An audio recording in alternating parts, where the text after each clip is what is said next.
And I would like to formally welcome back Ms. Spearing from her medical leave of absence. Woo, woo.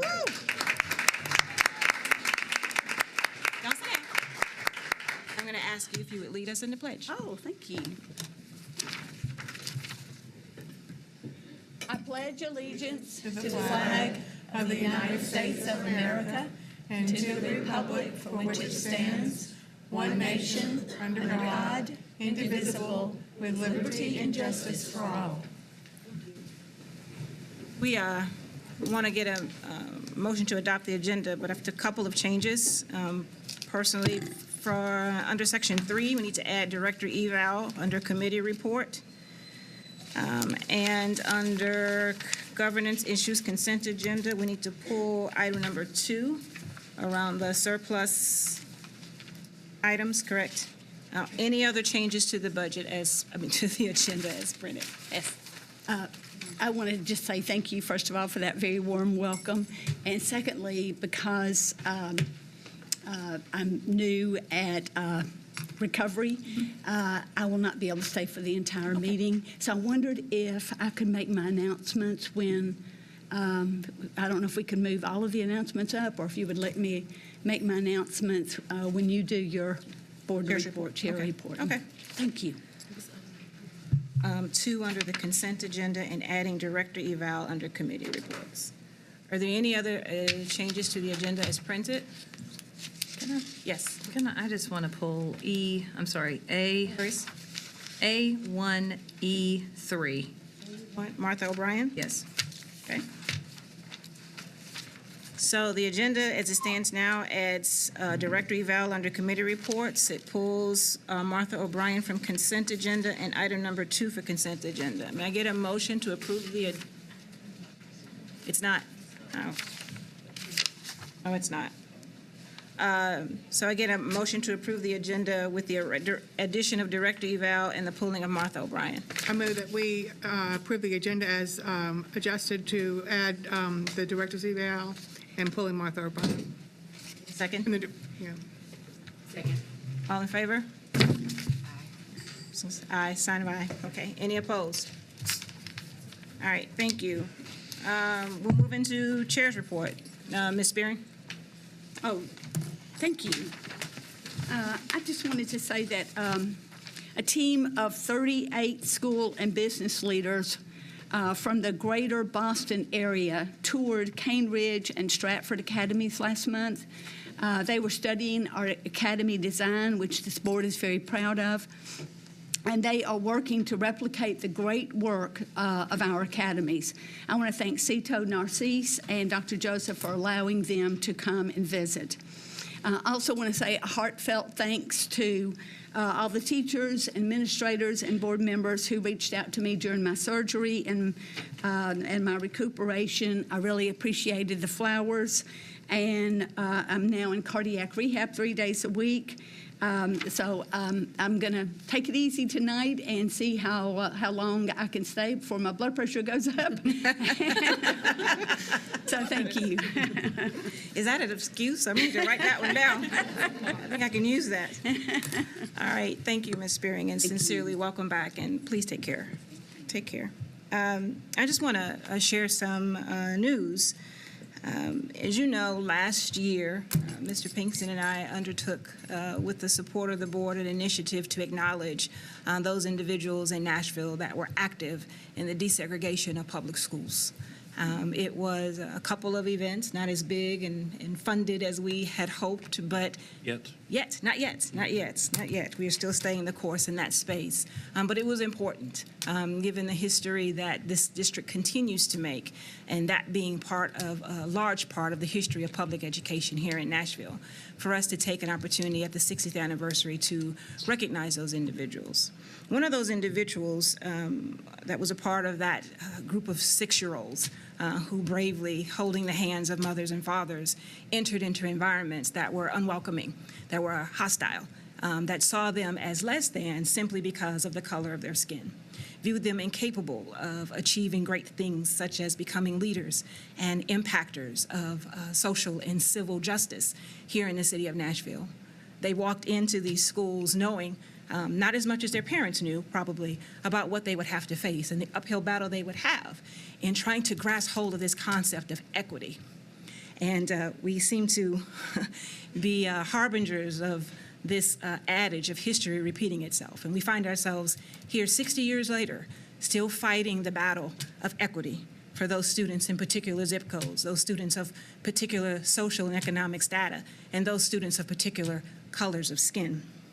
But among those students was Barbara Jean Watson. And I just want to share that her mother, Mrs. Watson, passed, Mrs. Mary Louise Watson, passed on December the 10th, on Monday, at the age of 99 years old. And so we have our prayers and condolences extended to her family, but we send her with our never-ending gratitude for the bravery that she instilled into her daughter to begin this fight that we seek to continue here as a board. Committee reports. Budget. Thank you, Dr. Gentry. On last Tuesday, December the 4th, we had a Budget and Finance Committee meeting for the purpose of declaring certain properties as surplus properties. As instructed by the mayor, we have a $13.5 million shortfall in our budget, and it was suggested to us that we surplus certain properties. And so the motion was made and seconded that we surplus the following properties: vacant land on Brick Church Pike, vacant land on Pennington Bend Road, the Brookmead property, the Old Hickman Annex property, and the Hope Park properties that we do not need to use. It's something like 200 acres in size that we will not use for the school there, the Hope Park property. So that passed unanimously. And we had a Budget and Finance meeting prior to this meeting tonight. We had some public participation. We had several people that came to speak about a lot of different topics, not just one. So we also talked about the surplus properties, and we were reminded that at the next board meeting on, the next Budget and Finance meeting on Tuesday, January the 8th, we will talk about prioritizing our capital needs request that we will send to the mayor after we approve that on January the 22nd. Thank you. Mr. Pinkston? Thank you, Madam Chair. Prior to the board meeting and prior to the Budget Committee meeting this afternoon, we had a Director Evaluation Committee meeting at 3 o'clock today where we approved a re-engagement, if you will, with 4 Point Education Partners, which is a firm that provides technical assistance in matters concerning the Director Evaluation and also, as importantly, the board self-assessment process. We will be working with 4 Point over the next couple of months to develop a formative evaluation of the director during the month of January, and then also re-administer the board self-assessment, hopefully by the end of this month, but at the latest in January. And then we'll move on to other accountability discussions with them over the course of 2019. That concludes my report. Moving on to, and the good news is, we have student ambassadors from Overton High School, I believe, present. Hi. You will introduce yourselves and your academy and share some good news with us. Hi, so my name is Rusty. I'm a senior at Johnson High School. I'm in the Engineering Academy. And I wanted to talk to you guys just about my journey through high school. And I can take it back to like end of middle school, and I was a kid who was not interested, didn't care about school much, but I remember that day that they told us we could pick academies, and that blew my mind. They gave us a few options. I didn't really get to learn much about them until I came home and talked to my sisters. I had 3 sisters who went through Overton, and the first one went through Engineering Academy. She really liked it. Second one, Health Science Academy, did amazing, biology major right now. Third one was also engineering student and went the engineering group at Lipscomb. And I got to hear both sides of the spectrum. I was on the fence between health science and engineering, and it came down to what I liked more. And I was a hands-on guy. I liked technology, I liked buildings, I liked the whole spectrum of that. So that's what I picked. And freshman year came around, I had Foundations of Tech. It was the most fun class I've ever had in my life. I wish I could go back. There I got to meet my CT teacher, Mr. Marshall. Shout out to him. He's one of my favorite teachers of all time. I do recommend you guys all meet him. He has been an extension of my family. He helped all my sisters through high school. Any problems that we had would come to him. He'd help us with anything that we needed. That was freshman year. We also had a career fair downtown, which was really cool. We got to dress up, go see different career paths, and just what everybody in the professional state were doing, which was really nice. Junior year, I had drafting, and that was where that was more kind of like the office job, civil engineer, which was eye-opening. I realized maybe I didn't want to do something civil engineering-esque, so that's where there was a little fall, and I wanted to switch out. And from there, my sisters were like, "Slow down, you don't have to jump to conclusions like right now." So they pointed me towards some clubs where I could get kind of a more in-depth look at each academy. And so I joined TSA. I was a finalist last year, structural engineering, 9th place in the US, which is really cool. And that is the all-around tech club, all competition-based. We could do what we're passionate about.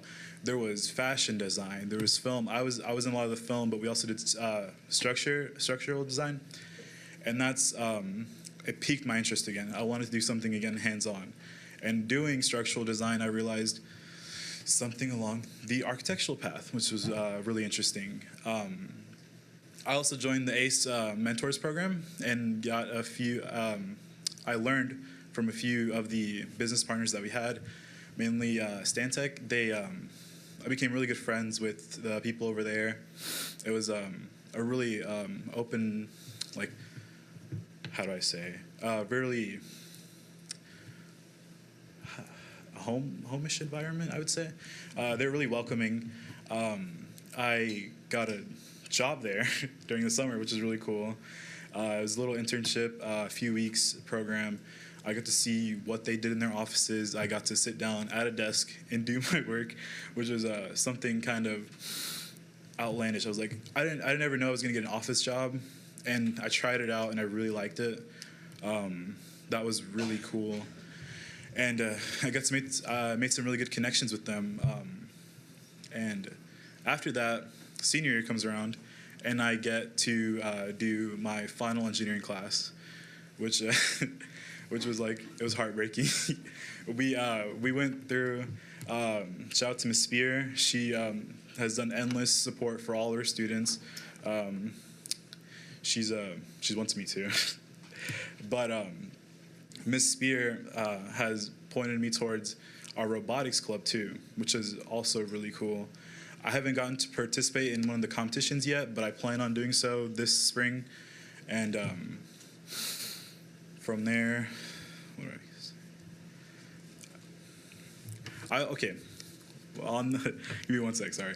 But I got a call recently from Stantec asking me when I was going to turn 18.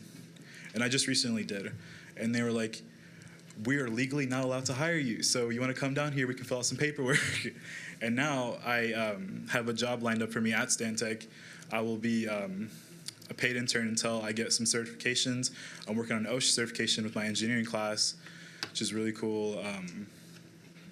And I just wanted to say that I can't think of a school without like business pathways like this, because it piqued my interest. I could go through school like listening to teachers all day, and that'd be that. But when I have on the field work with actual professionals, it's a lot different. It's a different pace of learning and a lot more learning, in my opinion. But yeah.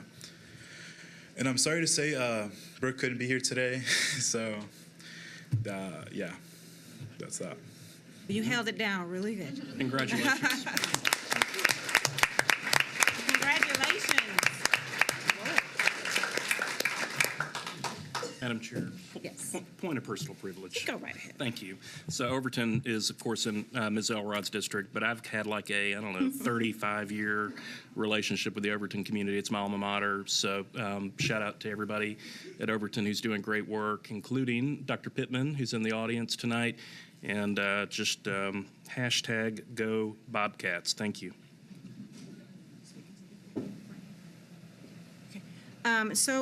We had a arts display and a beautiful miniature piano concert that I sit back there in my seat, and I think I stayed there like 3 minutes longer than I was supposed to be back there, but I was, hoping for an encore, but nobody would cheer encore with me, so they couldn't come back out. But if someone can, I think Ms. No, not your turn yet. Ms. Elrod. About the Eagle View? No. Oh, you want to say something about Overton? Overton. Okay, well, come on. And the good news is, Okay. Because we're just going to continue this Overton Apparently train. this is all about Overton 'cause tonight. Go Bobcats. All right, so tonight's artwork that is in the hallway, in case you are used to looking at it along this wall, it is actually in the hallway. Tonight's artwork was created by students of Kimberly DeFries at John Overton High School. By studying social justice issues throughout the visual arts, students were eager to connect in in-school learning to their own personal lives as a way of navigating or negotiating their values. Through the artistic process, we encourage students to learn and to grow. Through discussions, the students learn to power and to find their own voice. After analyzing social issue campaign posters, such as J. Howard Miller's Rosie the Riveter, which, by the way, I was that for Halloween, and students created collagraph prints based on social issues of their choosing, which they researched and picked on a stance. So great job, Overton. Righty, thank you very much. Hashtag Go Bobcats. Yeah, well, hashtag Go Bobcats. That's an always. We are Hashtag Overton. Will went there. Yeah.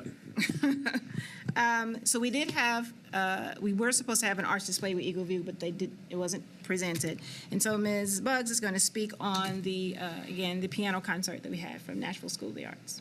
Yes, and I caught them in the hallway. They were so humble and so thankful for having the opportunity. But Miss Grace Roberts, she performed the Sonata in D major by Domenico Scarlatti. Miss Sabrina Shetler performed Song Without Words by Felix Mendelssohn. And Mr. Matthew Drake performed Prelude in C minor by Sergei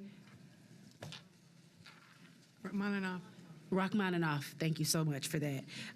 Laura Gabriel has been the director of piano studies at Nashville School of the Arts since 2011. Before she began at NSA, she taught piano and drama at Overton High School and was adjunct piano professor at Belmont University. She holds a Bachelor of Music from Mars Hill College and a Master of Music in Piano Pedagogy from Belmont University. So thank you all so much, both NSA and those NSA staff.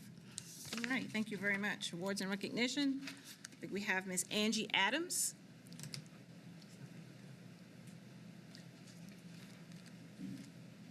Thank you, Dr. Gentry, Board. I am the CEO of Pencil. Pencil is a nonprofit organization created to bring business partnerships to Metro Nashville Public Schools. So it's wonderful to hear the students' testimony tonight of how those business partnerships impact our students. So this is perfect timing. So Pencil has existed for 36 years. One of our longstanding business partners is to be recognized tonight for 25 years of work supporting the district. So I'd like to share a little bit about St. Thomas Health and their commitment to the district students, and then ask them to come and be recognized. So as far back as 1993, St. Thomas created a program called St. Thomas Science Scholars, where each year,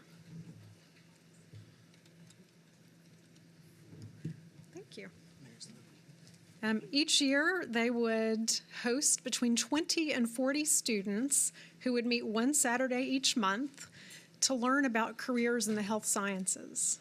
So they continued that program until 2016. Lovely synergy that about the time the district starts promoting industry certification work in our high schools, St. Thomas transitioned that program to what we now know as St. Thomas Health Scholars Program. They made the amazing commitment of having a full-time team member work with students in the district. 100 scholars were selected for the program to receive training from a St. Thomas team member to help them study for and hopefully pass the Certified Clinical Medical Assistant exam. So Rebecca Bilbrey worked hand in hand with all of the health science teachers in our academies to help these students prepare for success at that CCMA exam. So there were some students in the health sciences academies that were not a part of that program. So 142 students took the exam that first year with a 23% pass rate. So then for the 17-18 year, St. Thomas expanded to 118 students receiving support. They participate in field trips. They study for specific exam sections. And that year we saw 167 students take the exam, and the pass rate increased to 43%. So now this year, 2018-2019, the Scholars Program continues. 120 scholars are receiving weekly support. And it's also important to note that St. Thomas is reaching back as far as 10th grade, and they're hosting field trips to the hospital so students who are in those health science academies can experience the full range of career paths available to them. And so that sounds pretty monstrous to me, but that's not all by any means. St. Thomas is involved with all of our health academies within the academies of Nashville. And they have also funded a St. Thomas Community Health Clinic at Maplewood High School. So not only is that clinic open to the students and faculty, it is open to the full community or in this Maplewood neighborhood. Students then have the opportunity to job shadow on site at that health clinic. St. Thomas team members also participate on the Academy Partnership Councils. And this fall, St. Thomas and their commitment to good health provided over 3,000 classroom wellness kits to teachers through our LP pencil box. And then last but not least, just because they're always at the ready, when Overton, it's all about Overton, when Overton reached out to us recently and said they needed some consumable supplies for their health sciences program, we reached out to St. Thomas with no expectation of support, but they immediately responded and said they would be more than happy to provide consumable supplies to Overton's health sciences program.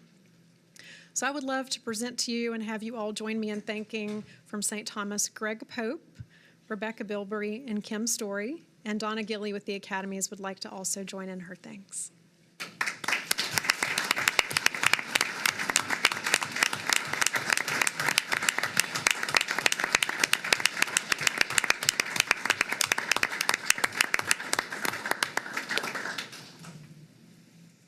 So Greg or anyone from the team, would you like to say a few words?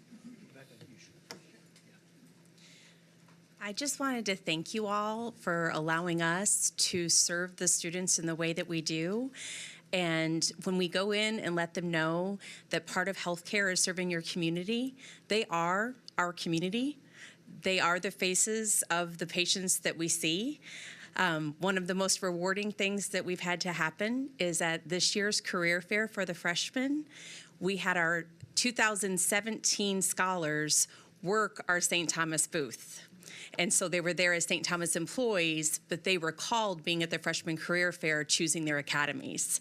So it was really, really rewarding for us, and it just brought it all full circle for them. So thank you all for all that you do.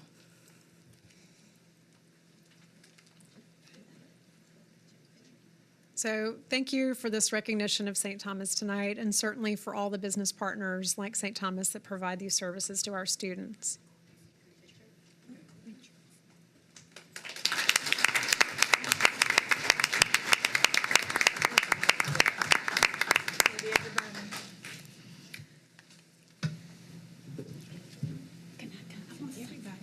Doesn't everybody have high school somewhere doing Overton? Your name's on the slide.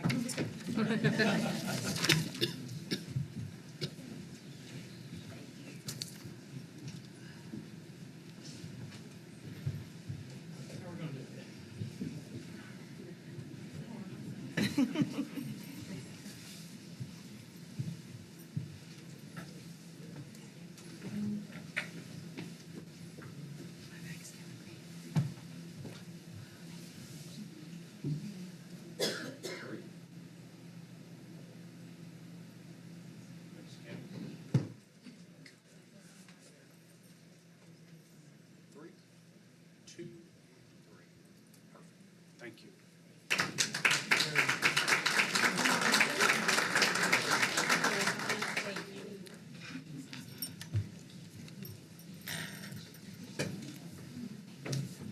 it's now time for public participation.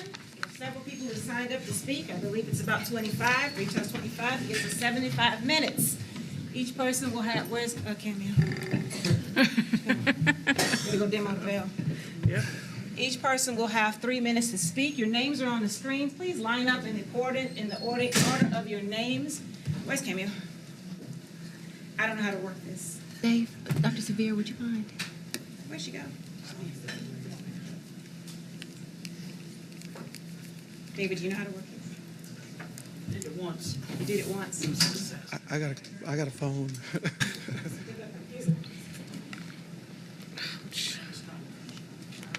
You gotta take it down.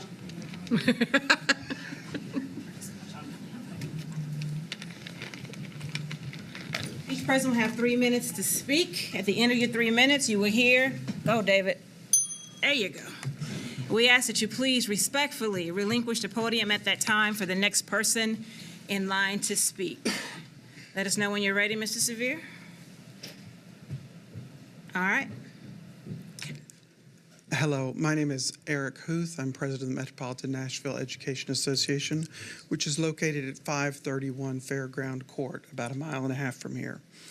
I want you to imagine with me a city where our schools are fully funded, where we have a teacher, a well-qualified teacher in every classroom, instead of a vacancy filled by a day-to-day substitute. Imagine a city where the school board doesn't have to grapple with the question whether they can sell a piece of property that they still owe money on because they're not being asked to sell property in order to fund the day-to-day operations of their school. Imagine a city where the mayor gives the school district $5,000 for every employee it hires, as opposed to $5,000 to billionaires from out of town. Imagine a city where all of our students have the supports that they need in order to be successful. Imagine a city where every student has a textbook in every class. Imagine a city where we have school buildings that are in great repair. Please, ladies and gentlemen, help us make that a reality and encourage the mayor of Nashville and the council to fully fund our drastically underfunded public schools. Thank you very much.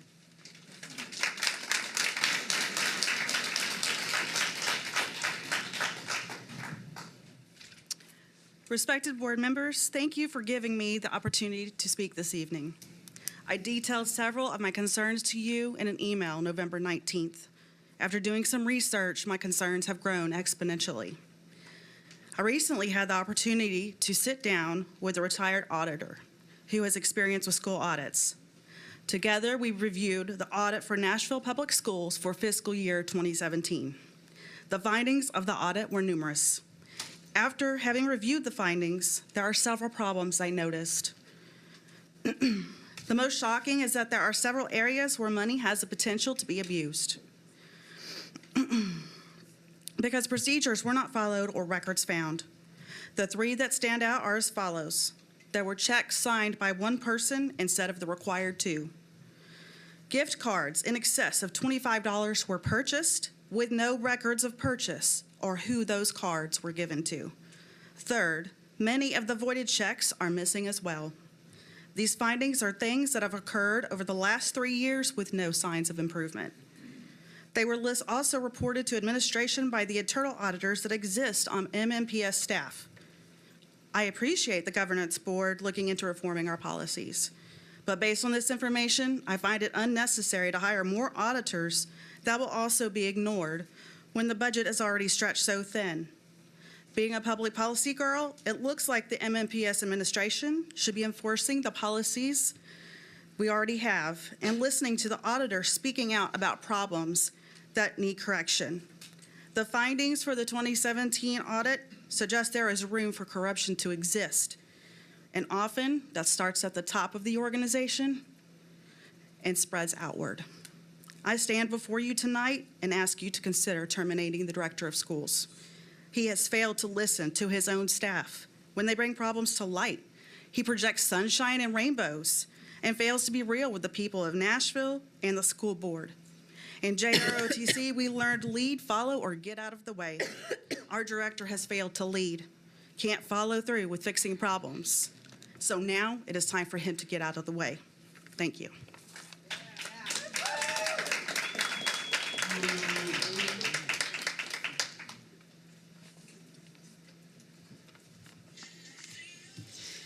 Good evening. I am not Amanda Kale. I am Laura Leonard. And I feel compelled to speak to you in light of recent events and comments that indicate that there is far too much disrespect for teachers. When teachers do not get regular, decent pay raises, that is disrespect. When educational leaders force instructors to endure abuse in their schools, that is disrespect. Retaliation for objecting to abuse, safety hazards, and the like is disrespect. Requiring instructors to teach 7 classes instead of 5 with no increase in pay is abuse of disrespect. Obligating teachers to work for free under penalty of poor evaluations, administrative transfers, reprimand, or termination is abuse of disrespect. Requiring teachers to subsidize the school district with free labor while other employees of the district enjoy fat salaries and fringe benefits is the ultimate disrespect to teachers until recently. When teachers are expected to tolerate disrespect, they end up feeling completely defeated because they cannot teach in that environment and students cannot learn.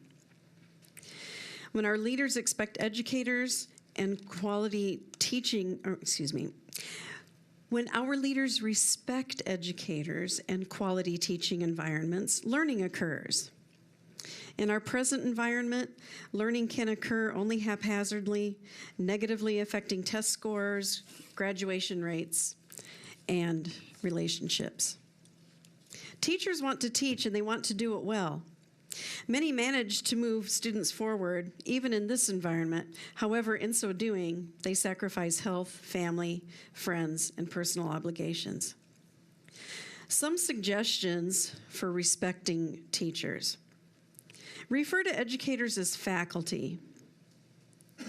Reward them with a raise that makes it possible to live in their own communities as middle-class citizens. Grant teachers autonomy. Pay teachers for all their work. Reduce the workload. Support teachers with discipline plans that allow for teaching and learning to take place. You see, it's not meat or blood that we want, it's respect. Thank you.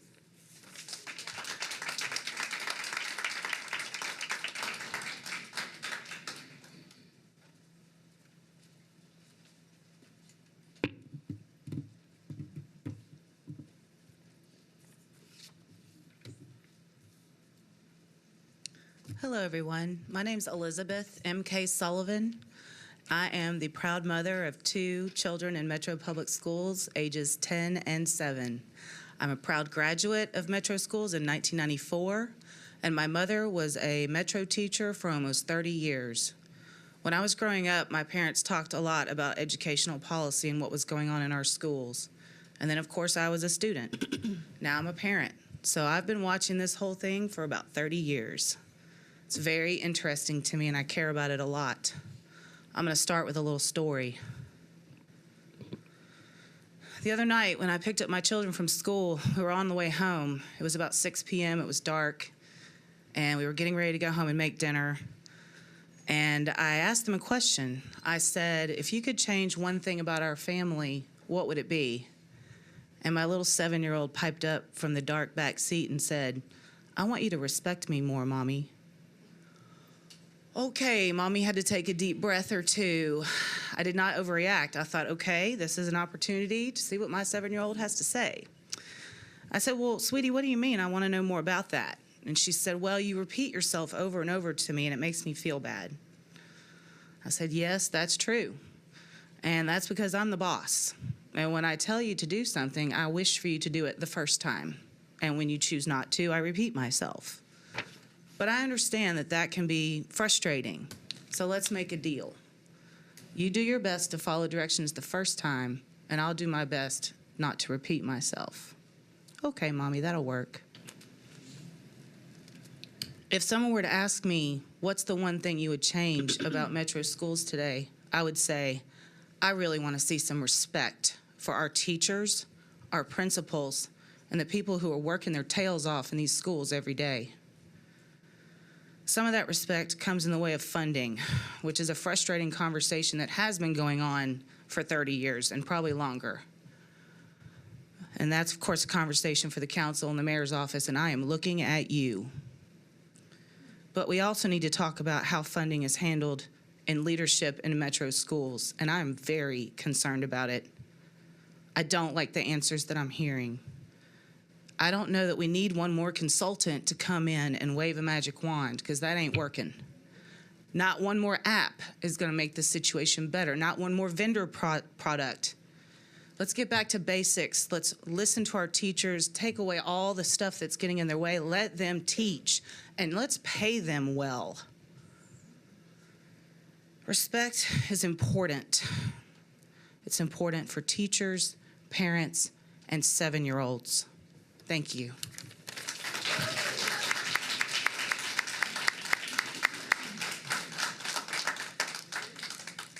Good evening.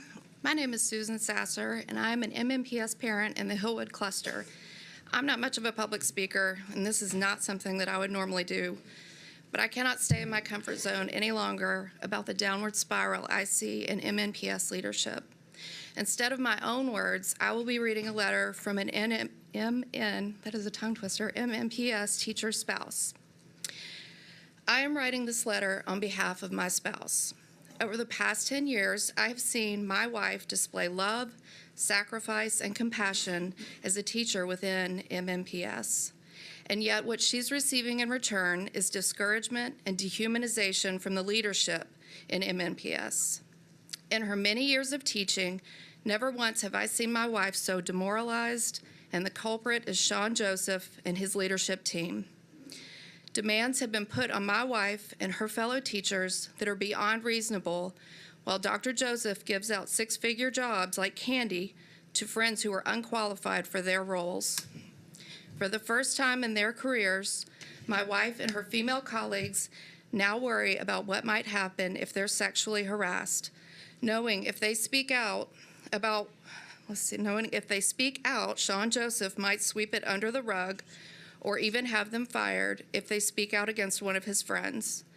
Despite my wife's sacrifice and servant's heart, Sean Joseph had the audacity to compare her and her fellow teachers to a murderous crowd that is out for blood. It is because of Sean Joseph that my wife will be leaving MNPS at the end of this year. The district is about to lose one of its best teachers who consistently gets 5s across the board on her scores and is a student favorite, not just as a teacher, but as a caring person. MNPS's loss is about to be another district's gain. Sean Joseph, this is on you. You've created a toxic culture that is unsafe and crumbling by the day. My wife isn't some wild dog craving raw meat. She's a person of great character that is lacking in you and your administration. Please do Nashville a favor and resign.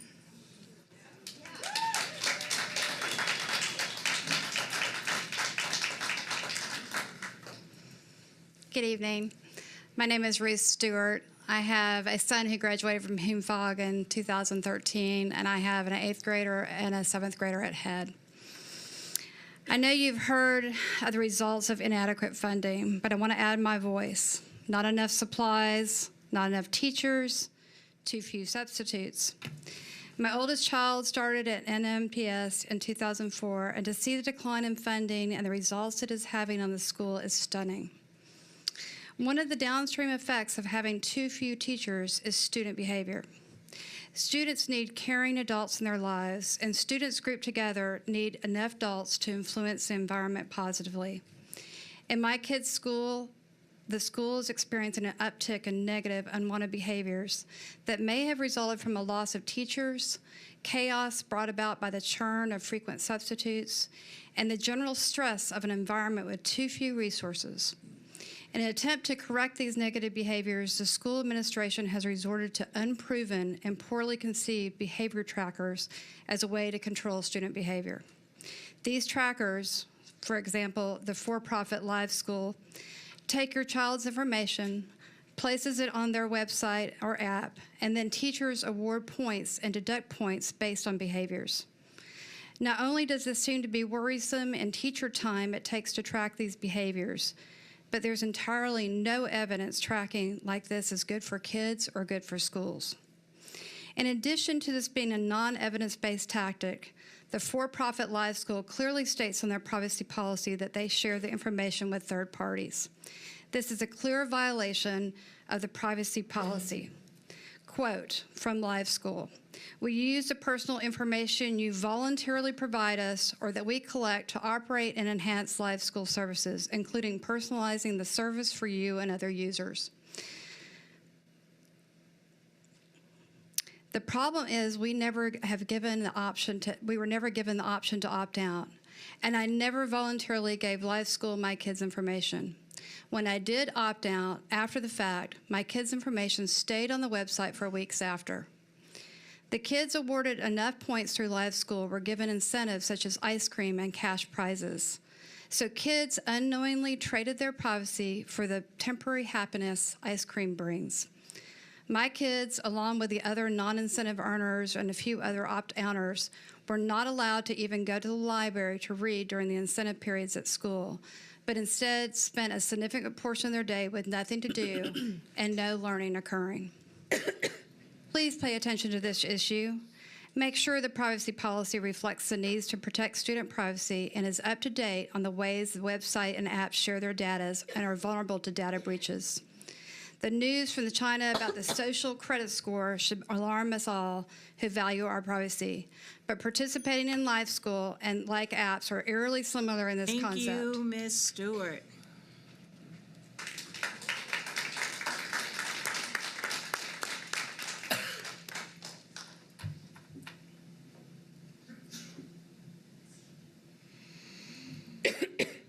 Kimberly Gooch, Fallon Wilson, Denise Queener, Michaela Wiley. Your names are listed on the screen. Please come to the podium in the order that they're listed. Thank you for having me tonight. My name is Denise Queener. I'm grateful to have the opportunity to speak. I have been reluctant to speak about this because it just seems a little too out there. I was a reading recovery teacher. I'm not here to talk about reading recovery tonight because I know that just closes ears right away. What I'm here to talk about tonight is the fact that I worked at a school last year that was heavy trauma. There were difficult behaviors. The school had a really dedicated staff that had been cohesive for at least 3 to 4 years. And when you have a school with high trauma, usually there's high turnover in staff. We had a new principal walk into that building. There was the opportunity the last couple of years, or last year, I went to a few of your listen and learning sessions with Dr. Joseph, and I heard teachers talk about the need for more time, fear about their being able to talk to their principals about issues that they were having that were differences. And I listened to Dr. Joseph say, if there are personality conflicts, we don't want to lose good people because of personality conflicts. The coach at my school last year, she kept that school together. She came from another district. She was actually teacher of the year of that district. 30 years in education. She was at this school for 3. Because of personality conflicts and differences, that teacher was not up for rehire at the end of the year last year.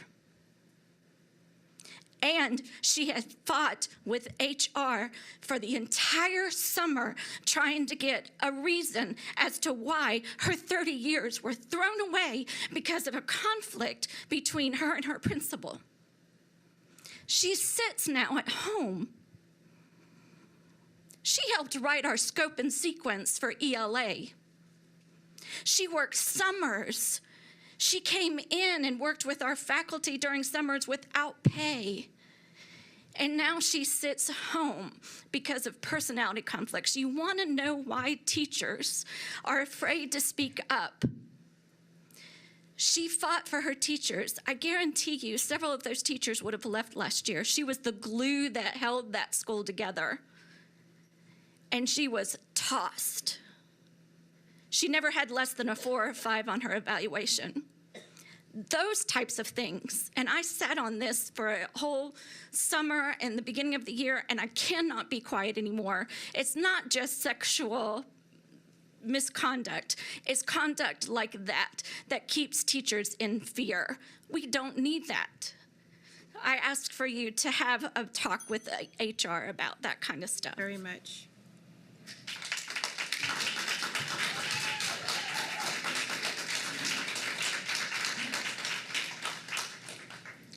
Hello, my name is Michaela Wiley, and I'm here to talk about ACT prep.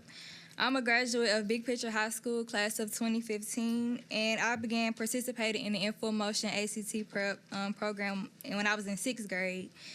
I believe ACT prep should be placed in metro schools because it is held to a high standard to colleges, and just because it is test-taking skills in general are something that I personally struggle with, and this program helped me not only break down strategies of the ACT, but strategies to my test in school, which helped raise my GPA and get me scholarships to go to college. So in general, I'm asking that ACT prep be considered to be placed in the school system as a priority.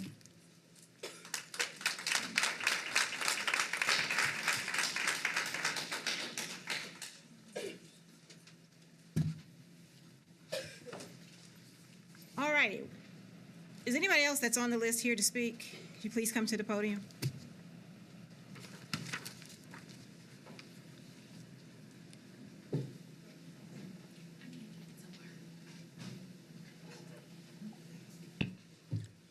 Hello, my name is Mohammed Mouday, and I'm here on behalf of the ACT Prep also. And we are here to discuss about the ACT Prep being installed in metro schools because of our learning for skills and stuff like that, for test-taking skills. I started ACT Prep my junior year in high school, and before I started that, I only had a 14 on the ACT, which is impossible to succeed throughout going in college and stuff like that. So I had to get back into preparing myself to take the test for ACT in full motion prep. In full motion. So at the end of that conclusion of the in full motion, I ended up with a 23 and ended up going to Middle Tennessee State University now also. And we all know ACT equals money when it comes to college and stuff like that too. So learning how to take ACT in an early stage of our life and stuff like that, like started even in middle school. Most of my friends that started taking ACT, they started taking ACT from like 4th grade, 5th grade. Through Info Motion. It was not through Metro. And Metro usually only make us take ACT in our junior year of high school, which that's like when we start taking it, and it's like in our senior year, we basically don't do nothing. So if you just take your junior year and then you set back to your senior year, you kind of like in the mix of trying to get your score up and to get yourself ready for college, and that's impossible. But ACT is a way for us to learn how to take test-taking skills, because we all know in college it's all about tests and quizzes all the time. And also, with that being said, ACT equals money, and I was blessed enough to receive $10,000 from Info Motion for having the 23 on my ACT and becoming the man I am today. So with that being said, I am here on the behalf to speak out about ACT prep being installed in metro schools personally. Because we all know that metro schools, like averages in ACTs is probably at 18 or 17. And I don't think that's a good look for Metro. Period. So I understand. I'm not sure. I wasn't prepared for this. So I'm sorry about. I'm sorry about that. But I'm just speaking from the dome, and so yeah. It would be so good to see our younger siblings and stuff like that to come through Metro middle schools and stuff like that, preparing for the ACT in the early age, so then when they become a senior in high school, they wouldn't have to worry about taking the ACT and struggling and all that sort of stuff. So thank you, and thank you very much. You.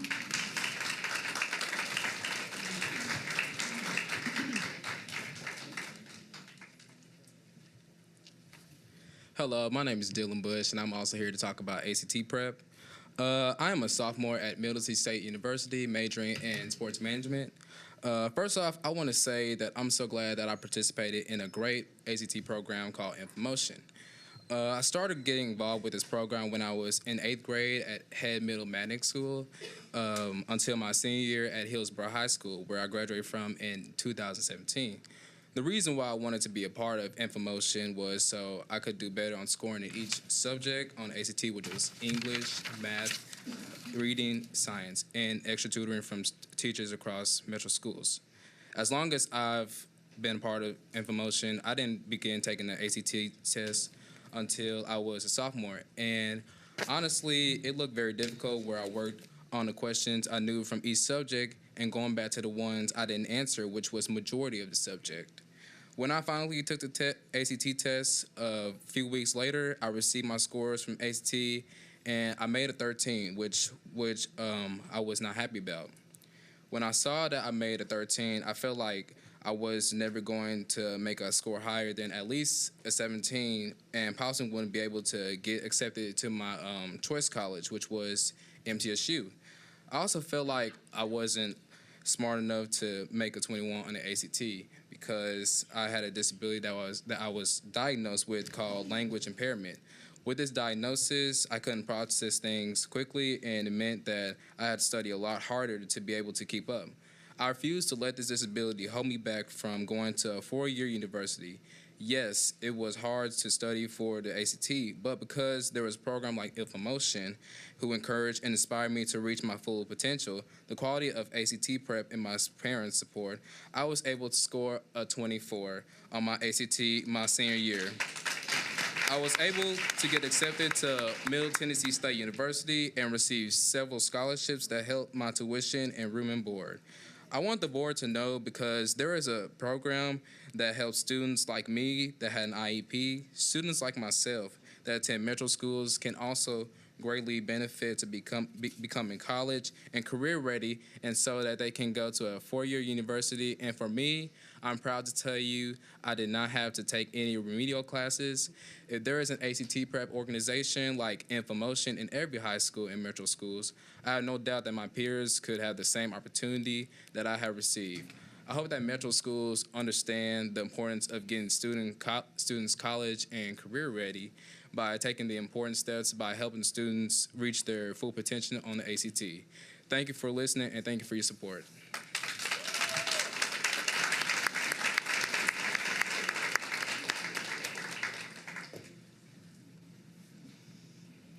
Good evening, board. I am Gabriel Hutchinson. I am a current freshman at the illustrious Fisk University, and I'm a graduate of East Nashville Magnet High School. I became familiar with the ACT test through a program called InfoMotion, and I was in the 7th grade when I began. What I understood about the ACT at a younger age was the importance of the strategy behind taking the test. As I continued to take the ACT from the 7th grade until my junior year, I started with a 15, and then I ended with a 23, which got me into Fisk University on the Provost Scholarship. I'm advocating for for ACT prep to be in all schools in Metro because the younger you take it, the more prepared you will be for college. A lot of people don't understand that when you become a junior in high school, that is not the time to be worrying about how to take the ACT test. That should be the time when you have already taken the test enough times to know where you're going forward from your junior year into your senior year and then eventually to college. I am currently I'm an English major, and I serve as Mr. Freshman on the Royal Court at Fisk University, and I attribute all of my success through being able to properly know how to take the ACT test through In Full Motion. And as I've said before, being able to have programs like In Full Motion in all schools is going to help better minority students in the MNPS community, and it will also be very helpful for just the overall, I guess you could say, the numbers for Metro. I think that it would be very good to see Metro students being able to go to college and be able to be prepared long before junior year. So with that being said, I am advocating for ACT Prep to be given through not just junior year, but throughout middle school and the early years of high school. So thank you, board, for listening to my advocating. Thank you.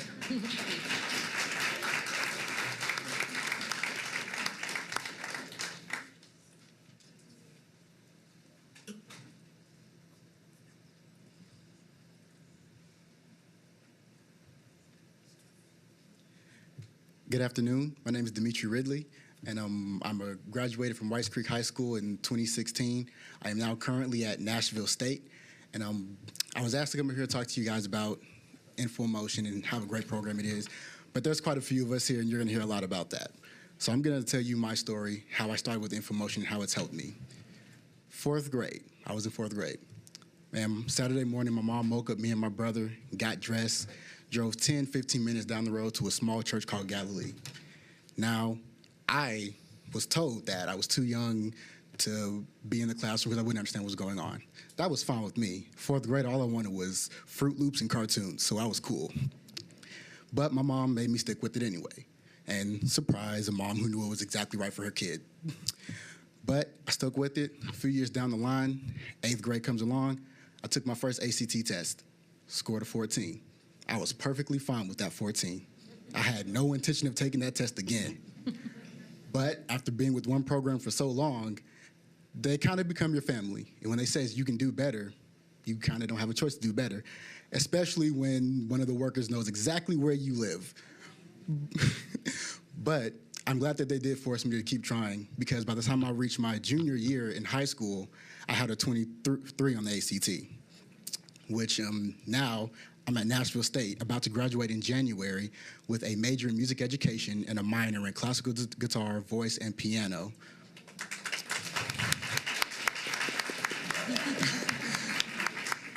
But seriously, I probably wouldn't be this far along if it wasn't for Coach Fitzgerald, Miss Fitzgerald, all the wonderful workers at In Full Motion. It really does become your family. And I started off young, and look where I am. If everybody else had this opportunity, I'm pretty sure they'll get far in life too. And I just want to leave with one thing. I once heard that life doesn't equally distribute talent, but it will equally distribute opportunity. And this is a great one for every child. Thank you for your time.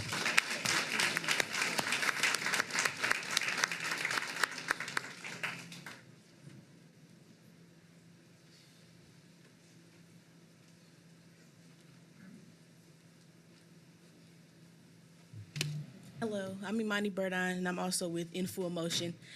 I'm here to talk about how ACT Prep should be in middle schools and freshmen. I feel like it should start at freshman year of high school. I started out In Full Motion in the 4th grade, just wanted to play sports, didn't know what it took to go to college, even though I knew that that's where I wanted to go. My first test I took was in the 6th grade. My first score was a 12. I stayed with In Full Motion from the 4th grade all the way up to my senior year. And my senior year, I ended up getting a 22 on the ACT. With that being said, I'm now a junior at Austin P, and I got a full, not a full ride, but a half scholarship that my parents didn't have to come out of pocket for.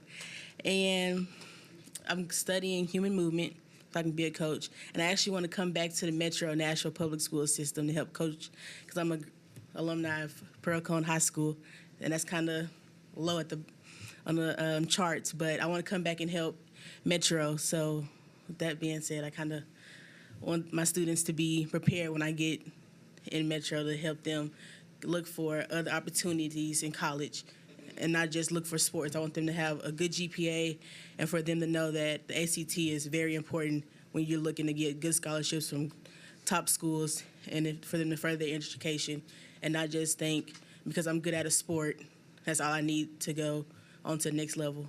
And Info Motion has helped all students across the board from low poverty all the way up to kids that are able to go to private school and get better education. And they have taught me, and as long as other people, that it's more out there than what you see on TV. And that if you keep pushing, you'll make it far. And that's all I have to say.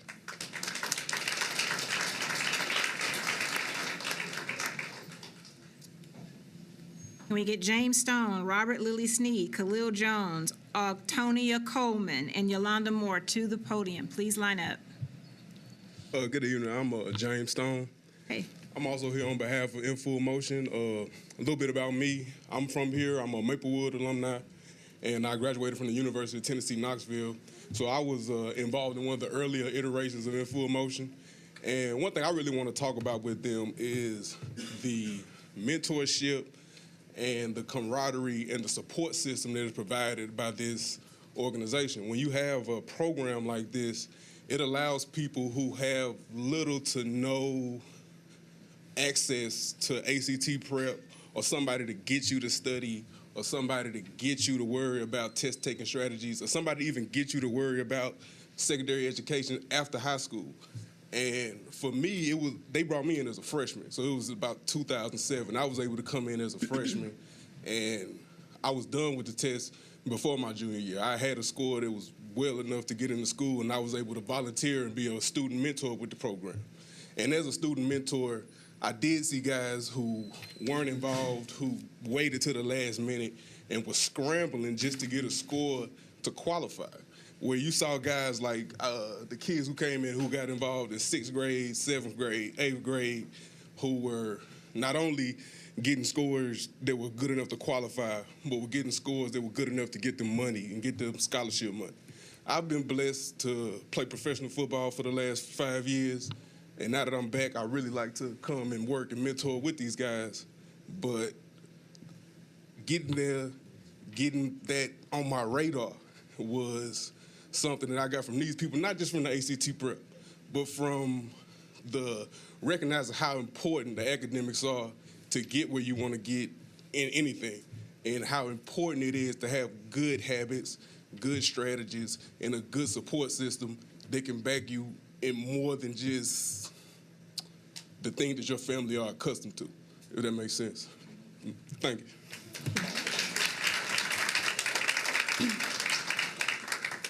Good evening. My name is Robert Sneed. I am a freshman at the Tennessee State University. I feel that we all are invested in this business that we call education, that we all have a value that seems to be important to us in this society. I feel that ACT is not only important in our schools, but is important to our community as a whole, because the knowledge of having knowledge in education is more powerful than just graduating and going to college and not doing anything with your degree.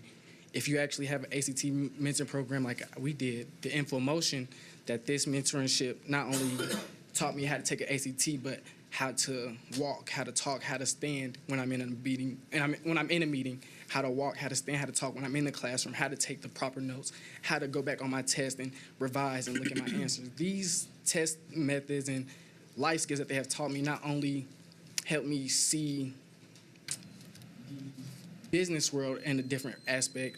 Mentioned I'm a business major at the Tennessee State University, so looking at the business aspect of it, the Info Motion has really taught me that just because I'm putting my pen and paper on my name and just because I'm writing something down, if I don't know what I'm talking about, it's nothing. So actually having understanding to what I'm learning is more powerful, because if I can go back to anybody in this room and tell them what I learned, then I'm not only teaching them something, they're going to teach somebody else something, and that can be a domino effect. That's why I feel that the ACT program in all schools or in our community should be important, because this is not only something that we can learn in education, but this is also a life tool that we can use.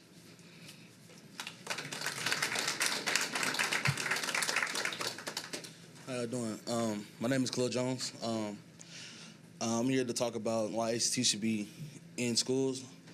Currently, I'm a junior at the illustrious Tennessee State University. The Info Motion program, I was one of those late kids. I just come from California when I met Coach Fitzgerald. It was my senior year of high school. I didn't know nothing about the ACT. I didn't take not a test, no nothing. Basically, they helped me become a better student, a better person on the outside. When I'm talking in a business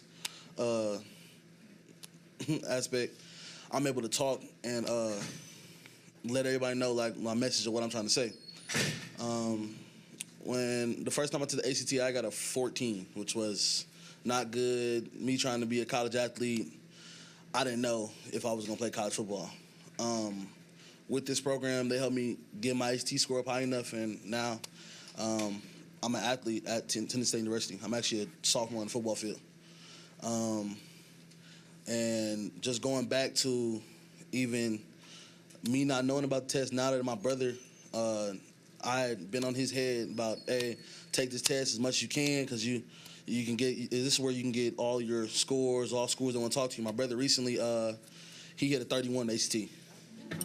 And right now he's currently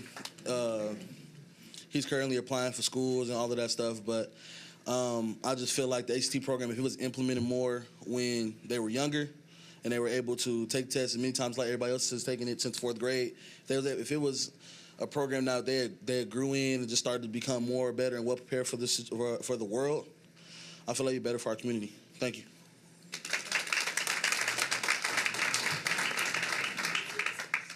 Good evening. I'm Yolanda Moore, and I am a proud parent of 2 students in the ACT Prep program.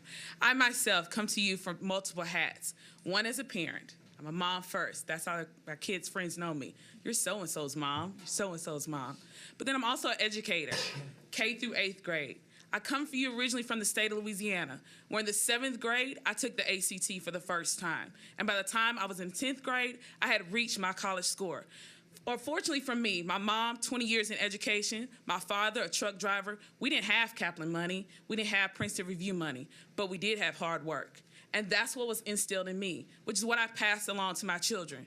Thankfully, they were introduced to a program, an ACT prep program, at an early age, actually 5th and 6th grade, with my son and my daughter knowing the ACT inside and out. What has happened is changed our conversations from knowing their top 10 colleges and universities they wanted to attend to actually we're now down to a top 5. To now, my son, actually a 7th grader, receiving emails from colleges and universities that he's interested in that are tracking him and his progress.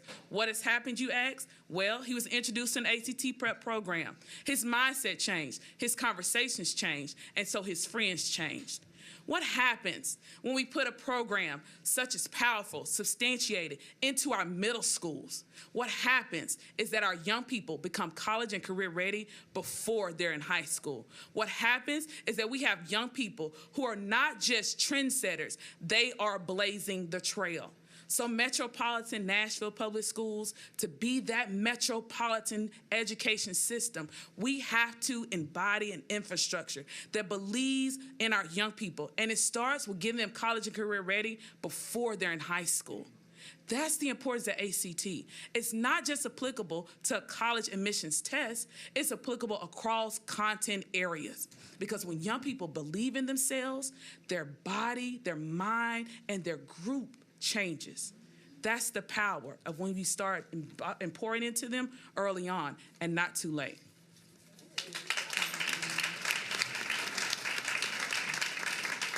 Okay, this concludes our public participation. Moving into consent, governance issues, consent agenda, Ms. Buggs. Thank you, Madam Chair. A, actions. 1A, approval of minutes, August 28, 2018, June 12, 2018, February 13, 2018, January 9, 2018. 1B, recommended approval of change order number 1 for Murrell School at Glen Renovations, Orion Building Corporation, Inc. 1C, recommended approval of supplement number 3 for professional services contract for program management services, Heary International, Inc. 1D, recommended approval of request number 1 for purchase of flooring products for Hillsborough High School, Carpet Resources, Inc. 1E, awarding of purchases and contracts as follows. 1, Community Initiatives, Inc., DBA Attendance Works. 2, Dell Marketing, LP. 4, Mechanical Products, Inc. 5, Music Education Coalition, Inc. 6, Nashville State Community College. 7, Oasis Center, Inc. 8, Project Lit. 9, Raptor Technologies. 10, Southern Word, Inc. 11, System Integrations, Inc. 12, Tennessee Book Company. 13, Tennessee College Access and Success Network. 14, Unico Technology. And 1F, approval of fiscal year 2018-2019 budget amendment number 1, Budget Committee recommendation. Dr. Gentry, I present the consent agenda as read. Second. We have a motion and a second. All in favor of approval? Is there any discussion of any of the items? All in favor, since Will broke his iPad, we'll have to have a hand vote. So all in. I'm back. I can't use mine. Oh, You can vote on it? Anna can't. You read it, Will? Anna can't. I can't. Okay, well, Will broke Anna's iPad. So with a show of hands, all in approval of the consent agenda as read, please raise your hand so Ms. Bobo can record your vote. That's everyone. No opposition. Oh, wait, dang it. I need to refrain, actually. I need to abstain. Yeah, can you take that off? We're going to go back to item 1E3, Martha O'Brien Center. Can I get a motion, and then we'll punt over to Ms. Froh for comment. Just move, you can move to approve, it doesn't matter. Just move, make a motion so we can discuss it. You gonna move to approve? Okay, I'll move to approve the Martha O'Brien Center to open the floor for discussion. And I'll second. Ms. Froh. There was a recent article in the Tennessean about the Martha O'Brien Center and the shift in the services that they've been providing. And this was about a month ago. The Martha O'Brien Center, led by Marcia Edwards of Brentwood, Tennessee, has rapidly transformed its focus from providing safety net services for the poor to growing its network of charter schools for more affluent families. Martha O'Brien was, and I'm quoting extensively from the Tennessean article, Martha O'Brien was founded in 1951 to combat poverty issues. Historically, the nonprofit has helped families with rent payments and utility bills, operated employment and tutoring programs, and provided a daycare. However, the nonprofit seems to have lost focus on its mission in recent years. The nonprofit has been operating in the red for the last couple of years, and the move to charter schools created a steady revenue stream. Unlike its other programs, which are dependent on fundraising and grants, charter schools come with a built-in revenue stream in the form of tax dollars from the state and local government that are attached to every student who enrolls. And this is the most notable part. In 2016, Marcia Edwards illegally coordinated with Stand for Children during our school board elections in violation of federal law. Federal tax law strictly forbids nonprofits like Martha O'Brien from getting involved directly or indirectly in elections. And Marcia Edwards at that time sought to remove several of us from the board. And I could go on about comments from people that are working there about the shift in focus. I just think I am fully in support of the services that we're looking to offer. I support all these other partners. I have a lot of trouble approving a partner that is actively combating certain board members and dabbling in politics and violating federal law to do so. So I'm going to object to this contract on that ground. Yes. I agree. I think the Martha O'Brien Center is not a good faith partner. They have not been for a number of years. And in addition to the kind of litany of grievances that Ms. Froh laid out, they actually went behind the school board's back to work with MDHA to secure federal funds to open a charter school right next door to an existing school, which is going to have a destabilizing effect on both schools. So I think they're schizophrenic. They need to decide what business they're going to be in. Is it helping kids or tearing down public education? So I'm going to vote against it. So I'll say this. I know that was a tumultuous year for some of us, but when I look at this contract, the big things that stand out to me are, one, that Martha O'Brien is going to commit to $350,000 in matching funds toward Gear Up. I definitely appreciate what Gear Up does.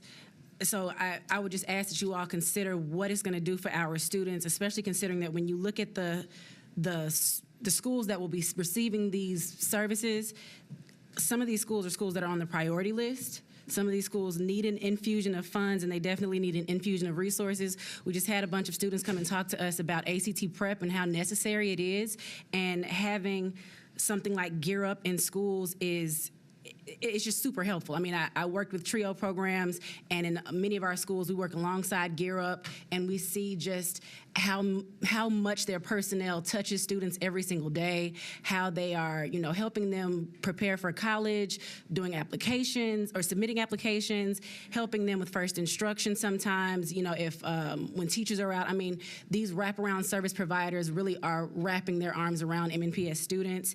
And again, the idea that we would provide a contract not to exceed $321,000, and then Martha O'Brien will match those funds, I think we'd be doing some of our students, again, many of these schools being on the priority list, we'd be doing our students a disservice by stripping away that potential almost $700,000 in increased support, again, from a nationally recognized organization or a nationally recognized program such as Gear Up. So I can understand if you all have issues that it's Martha O'Brien. I mean, I just ask you to separate the two. I mean, if we're talking about being student-centered, this contract is student-centered. That would just be my request. Any other comments? Are there any other potential providers that can take on this task? Or put differently, who else was considered as part of a proposal or a scope of work?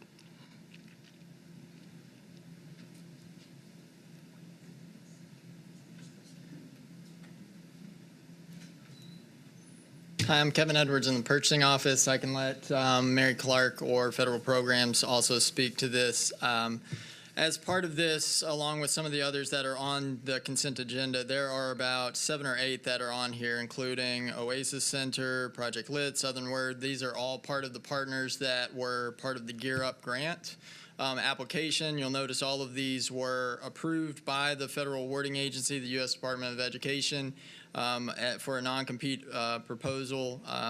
As part of their Code of Federal Regulations, as part of the grant proposal that was submitted and approved, each of these partners with the matching funds. And that was kind of one of the biggest things of these partners as to why they were considered, because of the matching funds submitted as part of the grant application that did get approved and was given this non-compete approval to go ahead and contract with them, as to why you're not seeing any kind of sole source or any kind of open competitive competition with this.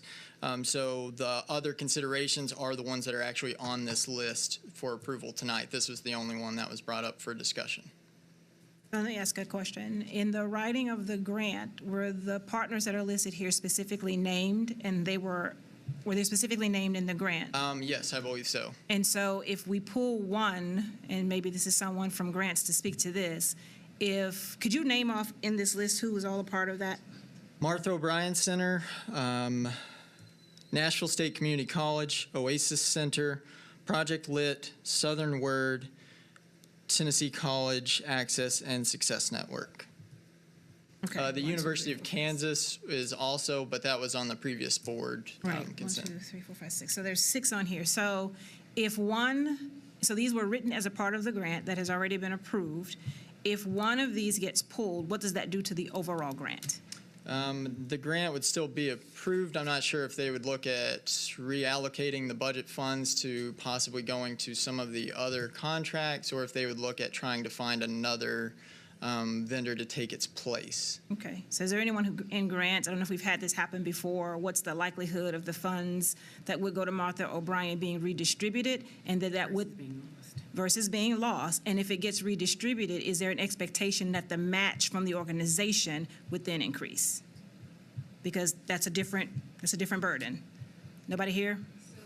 Okay.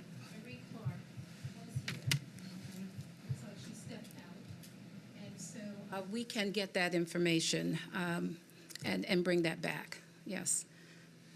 So as it stands right now, if we defer the discussion around Martha O'Brien until additional information can be received, the work with the 5 other providers can move forward? Is that a yes? Okay. Is that, just ask, I'm asking questions. Anyone else? I'm sorry, I have to, oh, sorry. One down here, Ms. Buds. I just have to advocate for my schools because, again, we just had these students sit out here and tell us how important ACT prep was to them. And then I'm looking at Stratford, I'm looking at Pearl Cone, I'm looking at McKissick, which is the school that my son is on for. I'm looking at, I mean, a lot of these are priority schools, and the big asterisk for me is that, or asterisk is that Martha O'Brien has committed $350,000 in matching funds toward Gear Up. I think just because I've been able to work with Gear Up and see them in action, but also this additional funding that would come from Martha O'Brien over the span of 7 years, and you know what we would be paying them is not a lump sum, not a one-time sum. It's spread out over the course of 7 years. I just want to advocate for our students. And I'd also just advocate that I've actually seen the work that's happened from Martha O'Brien at Stratford, and it is exemplary in terms of their work to support students for college readiness there. So it is a quality program, and the fact that they do contribute additional dollars, I don't know if others would have the capacity to do that. So we would potentially lose dollars in services if we do not use them because they are a provider. And if, you know, it's, as Mrs. Buggs said, you know, when we put children first on this particular issue, I think the right thing to do would be to go ahead and approve it. So the other question I would have is, just as a point of reminder, we received how many millions of dollars from the state for the priority schools? 3.8, right. So I know it wasn't a double-digit number. That's all I remember, right? So we've got, let's be generous, $4 million to distribute over 20-plus schools. And is that a one-time, or do we get another 3.8 next year?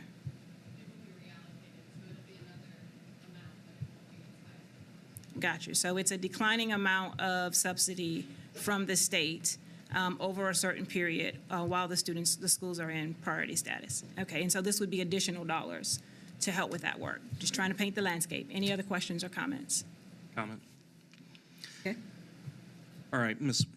Buggs convinced me. I hear you. I'm not going to vote for it, but I'm going to hold my nose and abstain just based on my distaste for this organization. I would just ask Dr. Joseph and the team to be more discerning in the future about partners when it comes to stuff like this, because, you know, they're, you know, on the one hand, you know, are basically trying to tear down public education in East Nashville, you know, yet on the other hand, enjoy a certain amount of grant funding from the district from whom they're taking dollars on another issue. So I'm going to abstain and let it go for now, but I think we need to have a bigger conversation about future partnerships with Martha O'Brien. Is that all right? Thank you. Are they the only part of this grant that have to have the matching dollars?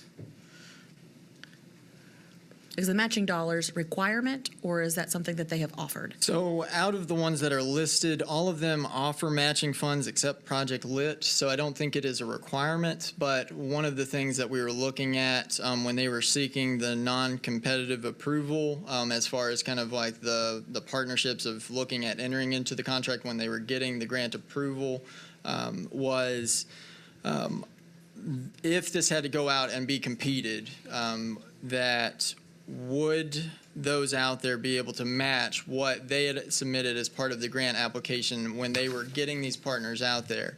And one of the things that they were looking at, which Dr. Joseph kind of mentioned, was if this was taken away with Martha O'Brien, would someone else out there be able to match what they had committed as part of the grant application?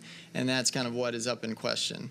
And so whenever the U.S. Department of Education came back and said that they gave the approval for the non-compete and that these partners, we would be able to enter into contracts directly with them, that was out of the 6, 5 of them said that, yes, they have the matching as part of that. Okay. Yes. And because it's a grant, these funds can only be used towards Gear Up. Yes. Ms. Froh? I do want to say that all of our zoned high schools right now offer a 4-credit ACT prep class, so kids are over there are going to be getting that. And then I just want to sort of raise a complaint in general, which is that we are funding all of these different organizations and with exorbitant salaries at points. You know, I think we're giving a couple $100,000 to Nashville Public Education Foundation. We have, you know, the director of that making, I don't know exactly, but around that amount of money. So, and we're funding Pencil. We fund all these different organizations to the tune of $200,000 or $300,000 a year. And these are organizations that I believe should be raising their own funding. And so it concerns me that we continue to sort of provide funding to kind of help keep some of these organizations running when they could run on their own. So that's another concern that I have with Martha O'Brien, particularly since they seem to be looking for a funding stream now that they are not offering as many neighborhood services. That's all. Anyone else? Go ahead. Also, Amy mentioned they get a 4-credit, which I didn't know they got a 4-credit ACT or ACT credits. Yeah, Martha O'Brien is on the top floor of Stratford High School, but we also want to keep in mind, and that was the whole point about having effective and thriving partners that are making gains. If we're going to give this kind of money, we have to see gains. And you all heard me tell you last month that Stratford was still at a 16. So if we're making gains with Martha O'Brien, then that's a different story, but it looks like we're not. And I was excited to see that Stratford had Martha O'Brien on the top floor for ACT prep, but unfortunately they're not delivering their product. So that's my comment. Anyone else? I would like to rescind my motion and just make a motion to defer so we get a better understanding of the impact of not having all 6 partners active in the grant. So if we could tee up someone from grants, federal grants programs to be able to speak to that, that would be appreciative. But I do understand that in doing so, it still allows the other 5 partners to move forward. We just need to get a better understanding of what happens with those other dollars if we don't add Martha O'Brien into the mix. So I would like to move deferral of item. Okay, go ahead. So I'll go ahead and defer the motion for the next meeting. Yeah. What do you say? Just procedurally, since Ms. Buggs had made the motion originally, if she wants to rescind it, she can certainly do that to open it up for a different motion. But right now we're on Ms. Buggs' original motion. Yeah, I'll rescind it so that we can have further discussion. And yes, I'll be a big girl about it. I move deferral of the motion. I move deferral of the motion. Man, you know what I meant. Okay. I move deferral of the motion so we can have further discussion at a later date. Second. Thank you. All in favor of deferring Martha O'Brien, blah, blah. That's everybody. Humbug. Thank you. By humbug. Sweating. All right. Item number 2. Ms. Shepherd, you want it? Actually, that's Mr. Pinkston. Mr. Pinkston, you can have it. Okay, so in Budget Committee last week, we passed a motion to surplus, unanimously passed a motion, I believe, to surplus 5 pieces of property. I'll read a formal motion here, which embodies, I think, the spirit in the letter of that motion that we discussed last week. Furthermore, in the page I'm passing around, the first paragraph is the motion that embodies what came out of Budget Committee. The second paragraph is an amendment that I'm going to propose in the interest of hopefully satisfying one of Ms. Froeg's concerns. I will call your attention to that second paragraph, the amended paragraph, to say that there's a typo there. It should not say 8001 Hayes 705. It should say 8001 Highway 70 South. So now, let me make the first motion, which represents what came out of Budget Committee. I'd like to move that we declare as surplus property for sale the following properties: 0 Brick Church Pike, Nashville, Tennessee 37207, 2795 Pennington Bend Road, Nashville, Tennessee 37214, 1015 Davidson Road, Nashville, Tennessee 37205, 3125 Ironwood Drive, Nashville, Tennessee 37214, and approximately 198 acres at 8001 Highway 70 South, Nashville, Tennessee 37221. May I have a second? Second. Thank you. All right, we have a motion and a second. Is there any discussion of the motion? Ms. Froeg and then Mr. Pinkston. I want to make it very clear, I am not ready to surplus Hope Park Church right now. There are people in my district who would like to weigh in on this. This has come as a surprise to me, and Will, I told you in the back room, I'm not ready to move forward on Hope Park, so I would like to delete the language, I guess, that you're about to bring up, the second language. I would like to take the approximately 198 acres at 8001 Highway 70 South off the table. So I guess we have to vote, but this is in my district, and I'm asking, please, for those of you here at the table to support the wishes of those in my district. Second. Although, now I think we have to vote on the first one. Yeah, we do. So we can do any other discussion? Ms. Froeg can make a motion to amend. Yeah, And then you can talk about the amendment. Okay. So move to, I would like to amend this motion to delete the Hope Park property from surplus. Second. Okay, so just to kind of reiterate at a high level, the properties that we talked about in actually 2 different Budget Committee meetings, so this isn't like out of the blue, were properties off Brick Church Pike in North Nashville in Dr. Gentry's district, off Pennington Bend Road, and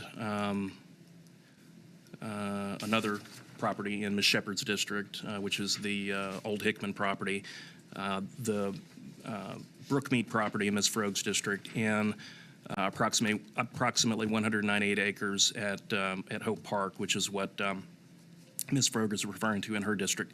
That 198 acres does not include the 75 acres plus or minus that will be needed to construct a new high school in Bellevue. This acreage that we're talking about surplusing is land that we never wanted and never asked for to begin with, and we've had to pay for the upkeep of it.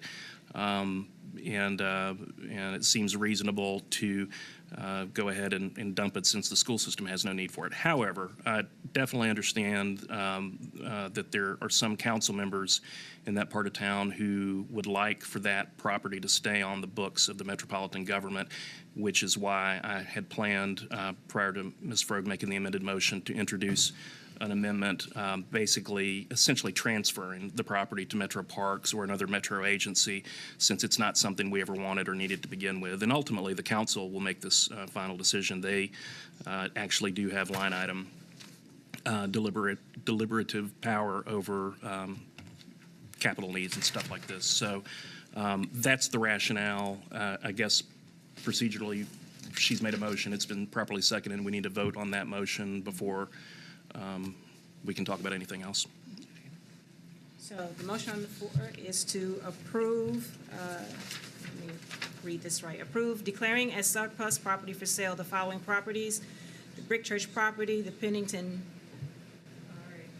Motion on the floor. Sit down. Yeah, the motion on the floor is to amend the original motion. Yeah. So right now, the only thing you would be voting on right now is is Ms. Froeg's amendment. To strip it. She has moved that we strip out the reference to approximately 198 acres at 8001 Highway 70 South, Nashville. Correct. So which would change the language of the motion. So do you accept, this is a vote to accept the amendment to the original motion. All in favor of accepting the amendment, which removes the 198 acres, please raise your hand.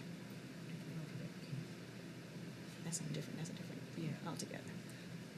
Okay.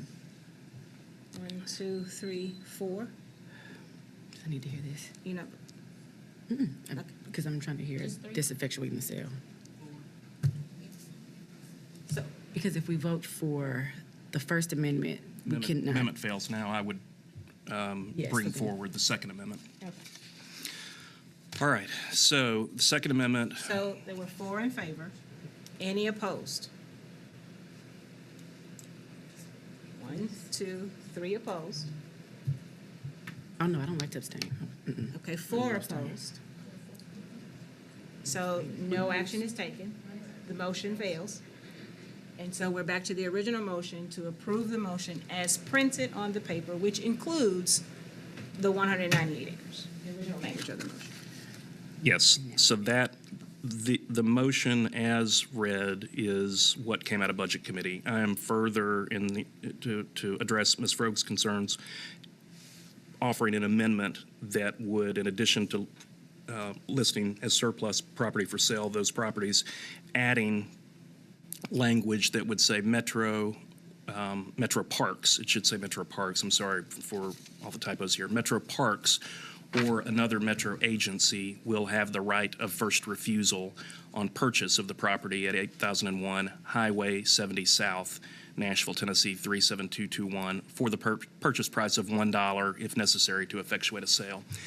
The net effect of this language is if there's another agency of Metro government that wants the property, we can transfer it. And that ought to satisfy the concerns of council members who apparently have some desires or contemplated needs around those 200 acres that we don't want, never wanted, don't need, and don't need to care for. So that's the amendment, is that second paragraph minus the typos. So with that, I'd like to move that we amend the larger motion to include that additional language.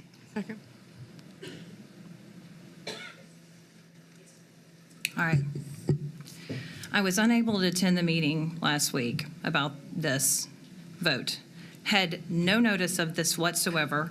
There is a letter, which I read earlier, from the Director of Finance for Metro.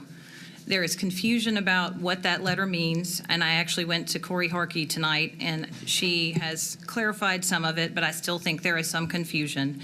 I have council members in my district opposing this motion. I've told Will Pinkston about 5 or 6 times I do not support surplusing this property tonight. I've said I'm willing to talk about it later. We have council people saying we absolutely should not do that, and I don't understand why this board is going to go ahead and do it anyway.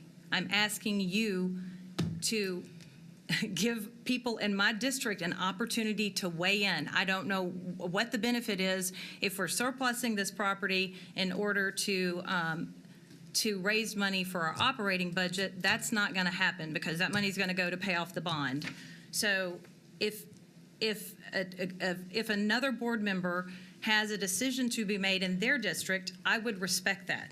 This board is not respecting that. You are not allowing council members in my district to weigh in. They are opposed to this vote tonight. So y'all can vote, but people in the council are going to be very upset with you for doing that. I am asking again for the benefit of some time to have a discussion with my council members. And this was sprung on me at the last minute because I wasn't able to attend the meeting. Typically, we do not take any votes in the capital budget committee until the end. So I did not know we were voting. I don't know what the political ramifications of this are. Apparently there are some because we've got people pushing hard to get this done tonight. I don't want to do it tonight. Please support the people in my district and allow them to weigh in. That's what I'm asking. I'd like to defer it.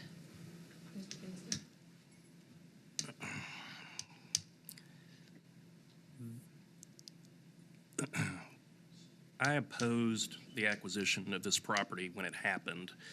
because we didn't need to spend $10 million out there, but it was forced on us, and I thought it was a bad idea then, and that's the reason the fundamental reason for surplusing it.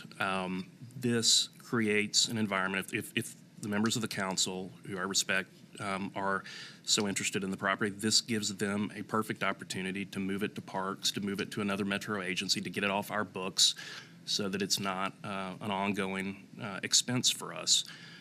That's all this is, Ms. Frogue. And it's not, it's unfortunate that we couldn't have a full complement at the board budget committee meeting and the retreat where this was also discussed, but it's been, heavily discussed. It was discussed without me in the room, and it's in my district. No one has asked me anything. No one has asked me anything, so now you're just pushing it forward.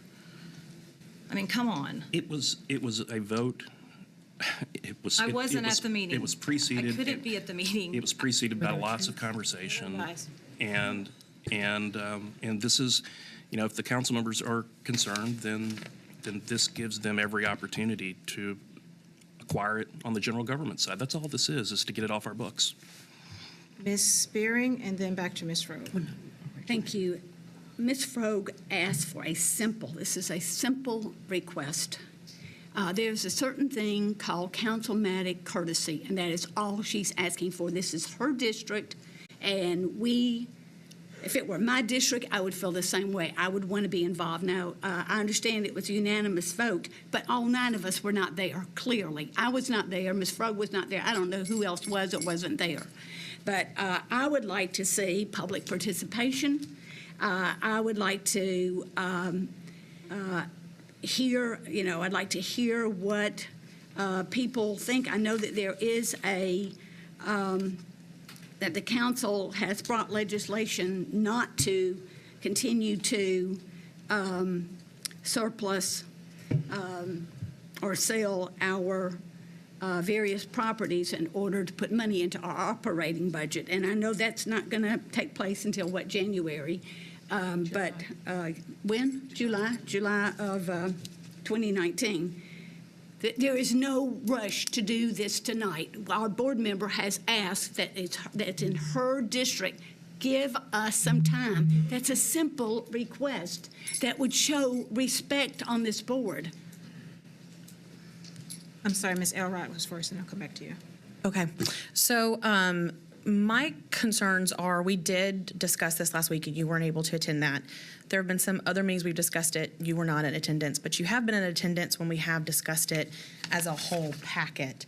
And we didn't have those concerns then. So I understand there are new concerns by the council. I totally agree with Jill in the sense of historically, I would just, what does your district want? So my question, I guess, is, and this might be policy kind of question, is since we have agreed, and this is kind of a new concern, if we go ahead and agree that this goes on to the council floor, they have to vote 3 times on it. If the council is the group that has a hard time with this, why are we not letting them sort that out? And I'm open to what your answer is. So there's a couple of concerns, and I don't know, and I'll defer to Mark. I know you work with the council, or David Severe. I don't know how the council will handle it if we deliver it to them as a set of 5. You see what I'm saying? So if we deliver it to them as a set of 5, that all 5 are to be made surplus, I don't know if the council will then pick it apart or have the ability to pick it apart, because that's not what we've sent to them for consideration. Okay. So, you see what I'm saying? So if we ask them to make these 5 properties, it is 5, right? These 5 properties surplus, does the council then have the ability to pick them apart one by one to decide, well, yeah, we'll do Brick Church, but we won't do Pennington Road. We won't do Highway 70, but we will do the other. I don't know what happens procedurally with that. So I think that the ask is to consider it separately, so that it doesn't get bundled with something that has a different set of concerns. So, I'm sorry. That's right. No, you go ahead and answer my question, because I was Okay. asking. Here's the answer to the question. I was in the meetings where we discussed the surplus properties generally. I did not realize that we were going to move forward on this particular one. We didn't actually have a discussion at that time of surplusing part of it. I am open to having this discussion. We don't need 300 acres. I'm just asking for time to let people weigh in. But I ended up, I ended up talking to my council members recently, and they're opposed to this. And there is a lot of confusion around the letter from the chief financial officer. And I just spoke with Corey Harkey before the meeting, and she had confusion about it. I think she gave me a good answer. But I want to make sure this is all kosher and that we know exactly why we're doing this, where the money is going, what the letter means from Metro asking us not to do this. And I've got 2 council members telling me, please don't go through with this. So I just don't, I mean, again, there's no rush. It's not going to help us pay off our surplus as far as I understand. I mean, our deficit as far as I can understand. So I'm just asking us to wait. That's what I'm asking for. But I'm very frustrated because I feel like I've been left out of the discussion. The minute I saw that on the budget, the minute I saw this on the committee hearing email last week, I immediately emailed back and said, hey, wait a minute. So I did take some action. I'm just not ready to move forward tonight. That's all I'm asking. I know, and I would certainly give any of you sitting at the table, I would allow you that, the same respect. Shepherd? I'm just going to take this one opportunity to say that the Budget and Finance Committee is a meeting of the whole, is a committee of the whole. And we talked about this last week, and we had 5 members show up, and the vote was unanimous. We talked about this at the retreat, and we had 5 members there. And we talked about it in depth on Saturday morning at the retreat. And so it's not news for those of us that attend. It's just news for those of us that were not there. Bugs? I think this might be a time for us to cool down and troubleshoot. I think we want to be supportive of one another. So I think we are all open to, coming to meetings, having robust discussions, disagreeing and moving forward. So I want to support all of my colleagues. So I understand. I also appreciate all the work you all have done in the budget committee and kind of helping us to fix this $13 million shortfall that we didn't ask for. There are just a lot of frustrations bubbling up because we don't have any money and we want some. Whoever's willing to give us any. But I would just, if I could offer any kind of comic relief or just ask that we we're passionate and that's great, but let's make sure that we are having good productive discussion. I think I'll just leave it there. Mr. Pinkston? Yeah, let me first address a couple of the misstatements, or one misstatement. The letter that came from the finance director is pretty clear, and I know this because I've met with her to deliver the news of the budget committee vote to the mayor's office and Ms. Lomax O'Neill. The issue is we cannot sell the property in attempt to raise revenue because there is outstanding debt service on the property. Therefore, until the debt service is paid, any revenue derived from the sale of the property to a private party would need to go to pay that debt service. So that's issue number one. Issue number two is, the idea of councilmanic courtesy here, I understand it, but it's kind of a red herring. It's not like we're talking about closing a school or doing something like this. This was land that none of us ever wanted and complained about at the time that it was forced on us by the previous administration. The third thing is this amendment that we're considering doesn't do anything besides transfer the property to another area of Metro government if they want it. So if the council members in the area, want it so bad, they can have it. It just gets it off our books, and it preserves the acreage for some future use by the metropolitan government, but it doesn't do anything other than just put it on somebody else's balance sheet, so they have to worry about maintenance and other things, not the school system. So with that, I'd like to renew the motion. Motion to amend, I should say. Okay, I just want to answer a couple things that were raised. I did not attend the retreat on Saturday morning because my daughter was marching in the Christmas parade and my husband was working the Boy Scout tree lot with my son. I could not be there. I did not attend the meeting last week because I attended a meeting at my son's school that I had to go to for similar reasons. So I really have not heard of this. And when we had previous discussions, like I said, we were not discussing specifically surplusing that property or any part of it. Again, we don't get anything out of this, assuming this is all true that we're saying tonight, which I don't have any reason to doubt it based on what I've heard, but we're not getting any money out of surplusing this property. Why are we in a rush to do it? Just give our council members a moment to weigh in. And that's all I'm asking. I'm happy to bring it back up at another meeting. I'm just asking for someone to have some courtesy here on the board. I don't know why this is a fight. It's a ridiculous fight for us to be having. We had an argument.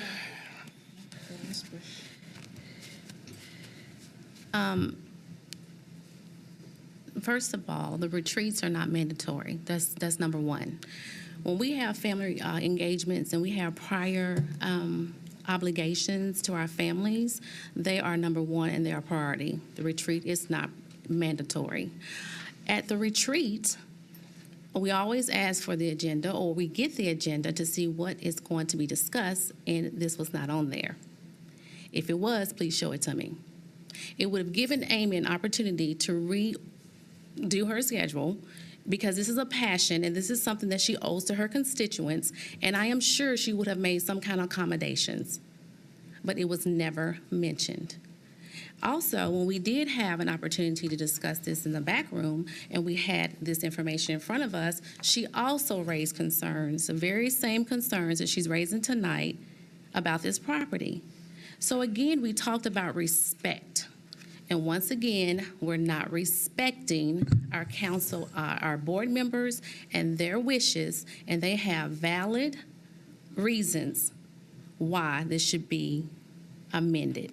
Whatever personal, political agendas that you have, it needs to go away, because I'm going to tell you something. When we go in front of council, when it's time for budget time, believe you me, they won't forget this. They will not forget this. Until we get clarification about what she's talking about, then we need to defer it. And that's my comment. Is there some use or potential use for this acreage that we're not hearing about, Ms. Frogue? Otherwise, why don't we just move it to the other side of Metro government? And what's the problem? Because my council representatives are asking us not to do this tonight. I don't know why you're not respecting that. They're asking us not to do this. There is confusion about the letter from the Director of Finance. I don't know why we're having this argument. It's just a waste of time. Can we please defer this for a meeting or two? That's all I'm asking. Dr. Gentry, I think we've got a motion on the floor. If there's no further discussion, Mr. Pinkston, if you will restate your motion just for voting purposes, I would appreciate it. Let me reread everything in its entirety just so there's no confusion. Declare as surplus property for sale the following properties: 0 Brick Church Pike, Nashville, Tennessee 37207, 2795 Pennington Bend Road, Nashville, Tennessee 37204, 1015 Davidson Road, Nashville, Tennessee 37205, 3125 Ironwood Drive, Nashville, Tennessee 37214, and approximately 198 acres at 8001 Highway 70 South, Nashville, Tennessee 37221. That was what came out of Budget Committee. The amended language would add to it in a supplemental way that would state as follows: Metro Parks or another metro agency will have the right of first refusal on purchase of the property at 8001 Highway 70 South, Nashville, Tennessee 37221 for the purchase price of $1, or if necessary, to effectuate a sale. That's the amendment. All right. Heard the amended motion. We have a second. All in favor of the motion as read? The amendment first. And approve, everyone is in favor of the amendment, which adds the Metro Parks, first right of Metro Parks or another metro agency having first right of refusal. Please raise your hand. Amendment's fine. You got 3 in favor. All opposed to the amended language of the motion. Can I ask a clarifying question? Sure. So if we vote opposed to this, are we just voting in the other 4 properties? No, all of it's together. It's everything that's in front of you on the paper right now. So all of, What's told on you the to stop floor- sitting down. I believe the amendment was just related to adding the additional language for Correct. number 5 for the Hope Park property. Yeah, And so it's if you vote everything that's on the no- paper. If you were to vote no, that would basically mean that that amendment is defeated, and then we will be back on to the original, which is just the motion, first which is all paragraph. 5. Yeah. And then you talk about that original motion and go back. So we're not voting on the motion, we're just voting to amend the motion. So this isn't a vote to actually sell what's there. It's a vote to Okay. say, this is what I want to vote on, everything that's on this piece of paper together. We're voting on the second paragraph minus the typos. Yeah. You're voting on adding that second paragraph to the entire motion of the sale, making the 5 property surplus. I'm sorry, I need Madam Chair, do you mind, Ms. Sarkey? I'm a little confused. Okay, so So just so I'm aware of all the different possibilities here. So we're voting on this amendment, that's everything on this page. If this amendment were to fail, we would go back to the original language, which is in quotation marks, that came out of the Budget Committee and the retreats. If that were to pass, then that's just what goes to council. If this were to also fail, If the original motion were to also fail? yes. Okay, I'm with you, sorry. Yeah, then nothing gets surplus. We don't have any way of making money or recuperating money. Correct, yes. Yes, the answer to that is correct. But I think her next question is going to be, but there can still be an amendment to that motion to remove the property, 198 acres on Highway 77. The But that original could motion only- can be voted on as, so we're still on the amendment, but assuming we get past this, and we get on the original motion, you would be voting on that original motion, you could make another amendment, you could have whatever. We've already voted on that, and it was not passed. Could we then make a motion to sell only the 4 properties? We've already. That's a separate one, You did that correct? earlier, and it did not pass. I think I moved. So to it amend to completely failed. So the vote on the original property, the original motion, which included the 198, that was the 4-4 vote, so no action was taken. No action was taken. action was Yeah. That's not, I mean, So it didn't since- fail, Didn't just no fail per action. se, but no action could Yeah, be taken. that's different. Yes, so no action Yes. can be taken. So we still, even with this, so this amendment, just be clear what we're voting on. This amendment puts the sale of the 5 properties back on the table with the right of refusal language added to it. And we could not bring up Mrs. Frogg's original amendment because even though it didn't fail, it can't be brought back up. Am I right? Oh, it can't, okay. It can, but it can't be brought back up at this meeting, if I'm not correct.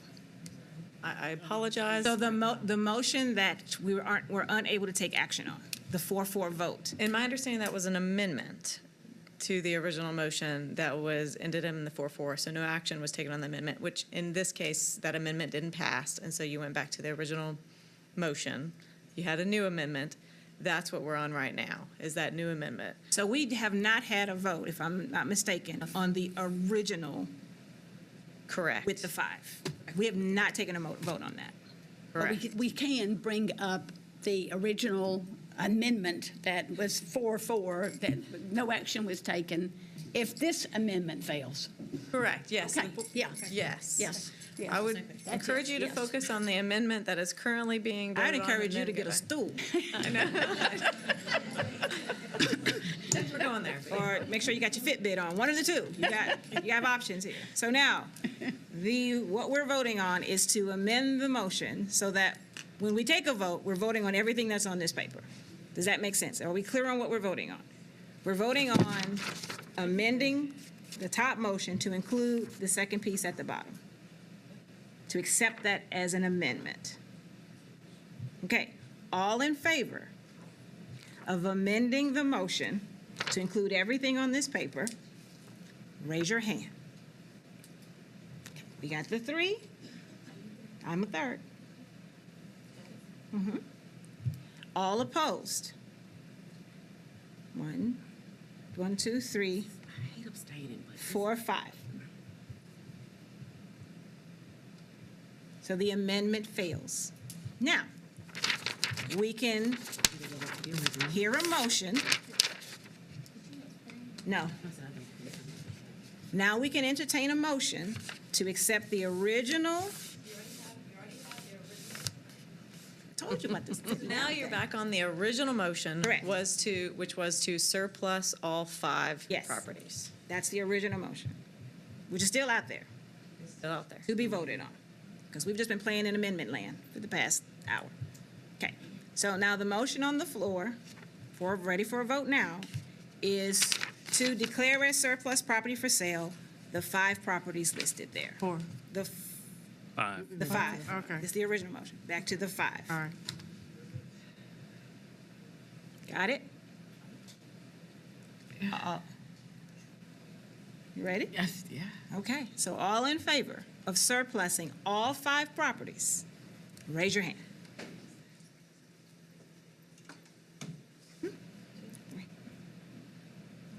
All opposed? 1, 2, 3, 4, 5. Yes.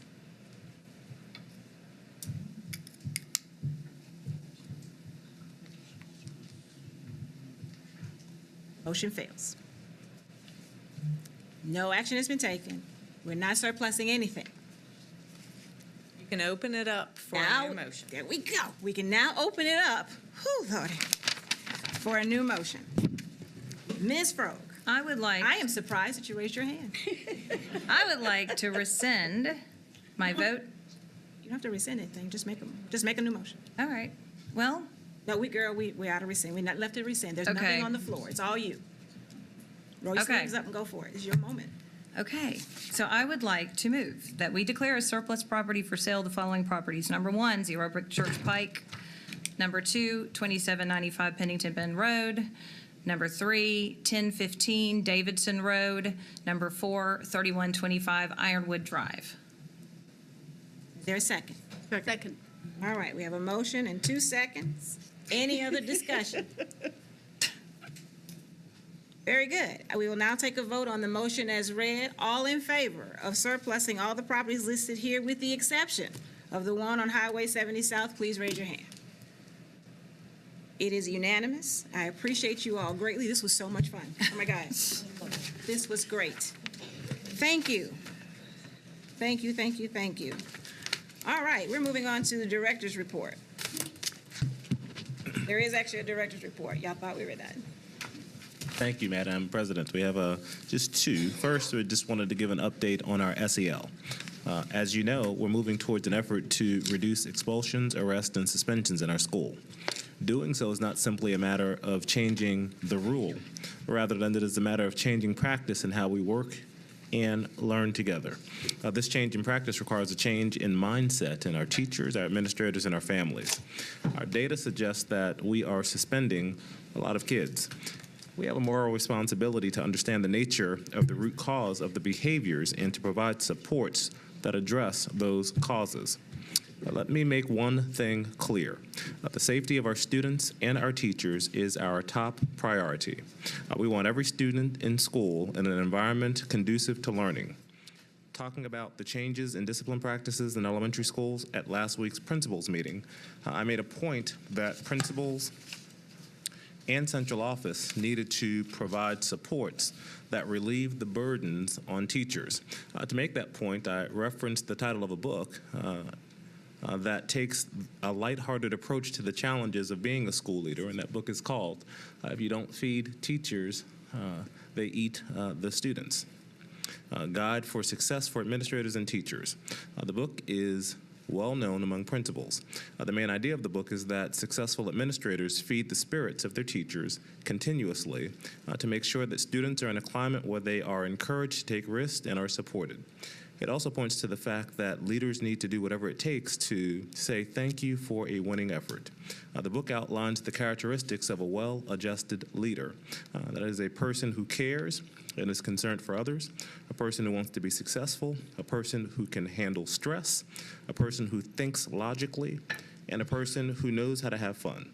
These are the attributes that I've tried to live and lead by. As a school system, we recognize that if we don't provide the institutional and personal supports for the folks on the front lines, we will not achieve our goals. In education, for the good of the students, we must support our teachers and help them create a classroom environment and culture that respects every student, sets high expectations, and directs attention to learning. During that meeting with school leaders, I explained some steps that we're taking to provide supports, including a mental health first aid ongoing quadrant-based training and utilizing data to identify students needing more intensive Tier 2 and Tier 3 supports. We are immediately increasing our capacity to provide mental health supports to schools by partnering with Cigna Health and the state to train 90 social workers and SEL team members on mental health first aid. The training is scheduled for next week. At the end of the day, it's about how well we rally together with the supports of our students and give them the supports that they deserve. There is no program to buy or no magic bullet except the collective will to do whatever it takes for our students. And we're determined and committed to enhancing and improving our support for schools and teachers, the schools and teachers that we serve. Next, we're going to move on to our CKLA update. Tonight, we have a thorough and comprehensive update on our CKLA literacy curriculum. In 2016, our transition team shared that we needed to provide more rigorous opportunities for our students. We adopted a reading series in 2014 for elementary schools, and as a result of our transition team report findings, we began piloting new curricula that's aligned to our state's rigorous standards. At this time, I'll turn the microphone over to our Chief Academic Officer, Dr. Monique Felder, who will begin our presentation. Thank you so much, Dr. Joseph, and good evening, everyone. And so, we know that in MNPS, literacy is a civil right. It is the #1 KPI, key performance indicator, that we're focused on this year. I think we can all agree that our students deserve high-quality literacy instruction every day. And we know that the research tells us that the way to achieve that is by ensuring that we have a high-quality teacher in every classroom. That second to that, that we have a high-quality principal at the helm of every school. And the research is also telling us that that is not enough, that we have to ensure that we have a high-quality curriculum in the hands of our high-quality teachers. And so I know I speak for every presenter tonight, and there are quite a few of us that will be presenting tonight, when I say that we are just super excited to have an opportunity to provide an update on the implementation of CKLA, Core Knowledge Language Arts, in the district, as well as to provide details of the CKLA study that we are embarking on. And so as we get started tonight, I just want to orient you to your folder. You should all have a folder that looks like this. Does everyone have a folder that looks like this? Well, great. So on the right-hand side, if you open that folder, you will find copies of documents that were emailed to you last week as background knowledge and just for optional reading. And then on the right-hand side, there are some documents that are presented tonight. One would be full page slides of tonight's slide presentation. They're numbered, so you should have that. Following that, you should also have a list of the topics that will be discussed and the presenters. Because it's a large team, I will not introduce everyone at the outset. As they approach to for their part of the presentation, they'll self-introduce themselves. Next, you should have a list of the schools. So the first set of schools are the pilot schools. These are schools that started implementing this curriculum, CKLA, last school year around this time. And so it hasn't even been a full year of implementation for those 5 schools.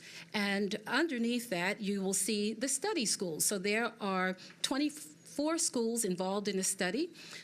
12 have been identified as treatment schools, and so like the 5 schools last year, those 12 schools will get started shortly with implementation of CKLA.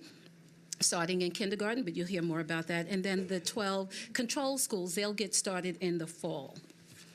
Following that document, there are two documents that I'll refer to later on in the presentation, but they're quick guides and for community and business partners and families in terms of how they can help support literacy instruction. And last but not least, you have your trusty handy-dandy optional comments and question capture sheet. And that's there because we would ask that unless it's a burning question, if you could just hold your questions until the very end of the presentation. So any questions about the documents that you've been provided with tonight?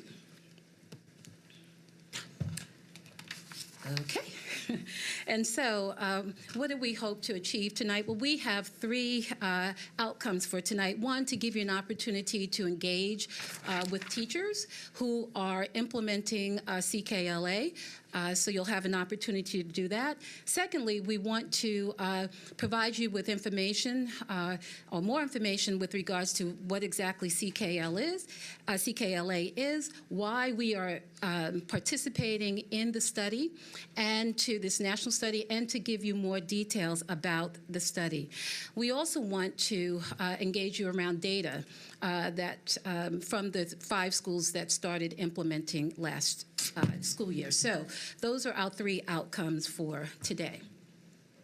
Any questions about the outcomes?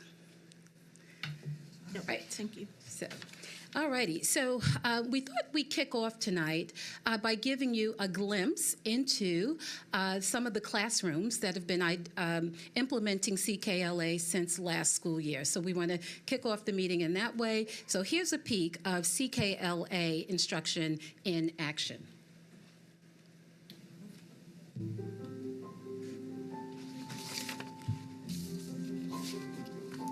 CKLA is a dramatic transition for the school, for the educators, for the community.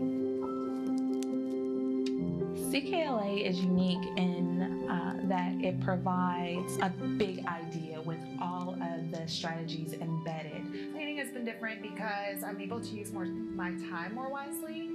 Instead of going around and trying to pick up different resources and finding different texts for my students, I'm able to take all of the texts that CKLA is already giving me and figuring out how to fine-tune it for my students, how to time it well, what extra resources my students might need, what ways I can push them further. And so for me, it's been better to be able to differentiate in my classroom as well as just give them a greater access to the content instead of spending my time going out and looking for the content. Other curriculums that I've taught, we have a vocabulary day, we have a read aloud day, then we have a discussion, but we are wrapping all of that into each lesson every day. The CKLA curriculum has provided students the opportunity to engage in the text in a brand new way. They are constantly required to go back into the text and pull out information. They are required to have discussion and debate about topics. They are asked higher level thinking questions. They have to evaluate the text and make inferences. And they are really proving their responses. They have to provide adequate evidence that backs up their responses. Basically, I see rich exposure. The kids need to know real factual information about their history and other cultures' history. The conversations, I see kids using words that I guess I never would have expected them to use. It makes them think about, why should we have had that war? How did Andrew Jackson help us defeat the British? The best part about our conversations with CKLA is that the students become so matter of fact. They know that they know because they can prove it. CKLA forces the students to back up their opinions and support their reasoning with evidence, and you can't take that away from them. So what exactly is CKLA? CKLA is a fully developed and sequenced curriculum that focuses on literature, science, and social studies. It is also a nationally recognized English language arts curriculum. It's highly rated by Ed Reports, which is an independent nonprofit organization that seeks to help school districts to identify high-quality curriculum. It is also grounded in research. It's grounded in cognitive science research as well as research by the National Reading Panel. It also addresses college and career readiness standards, Tennessee academic standards, and it also reflects the 7 hallmarks of advanced literacy as outlined in the district's literacy plan. CKLA has 2 strands. It has a foundational skills strand known as the skills strand, and it also has a knowledge strand. The knowledge strand includes read-alouds, and it is focused on building students' knowledge. So that's the approach that the knowledge strand takes. At this time, David Williams, who is the executive officer for the Department of Curriculum Instruction, will talk to you a little bit about why we are engaging with CKLA. So, David. Thank you, Dr. Felder. We know that the teacher, having high-quality teachers, is the most significant and most important in-school factor on student achievement. But we also know, as Dr. Felder mentioned earlier, the importance of having high-quality curriculum in the hands of those teachers is also a critical factor in student achievement. We also know the importance of building student knowledge so that they have greater access to unfamiliar texts that they will encounter to support their comprehension as they read. So a couple of things here, the bullets on the screen. We know that the CKLA knowledge strand in particular provides lively interactive read-alouds with the opportunity for students to discuss those ideas and topics that they encounter in the text. We also know that it's important to broaden the view and broaden the perspective that students have of the world around them as they continue to shape their understanding of the world as they grow and mature. CKLA aims to develop really strong discipline-specific knowledge in the areas of science, social studies, and the arts. And it provides access to rigorous, content-focused academic language through complex sentences and vocabulary. At this time, I'm going to turn it over to Dr. Cabell to go over this study.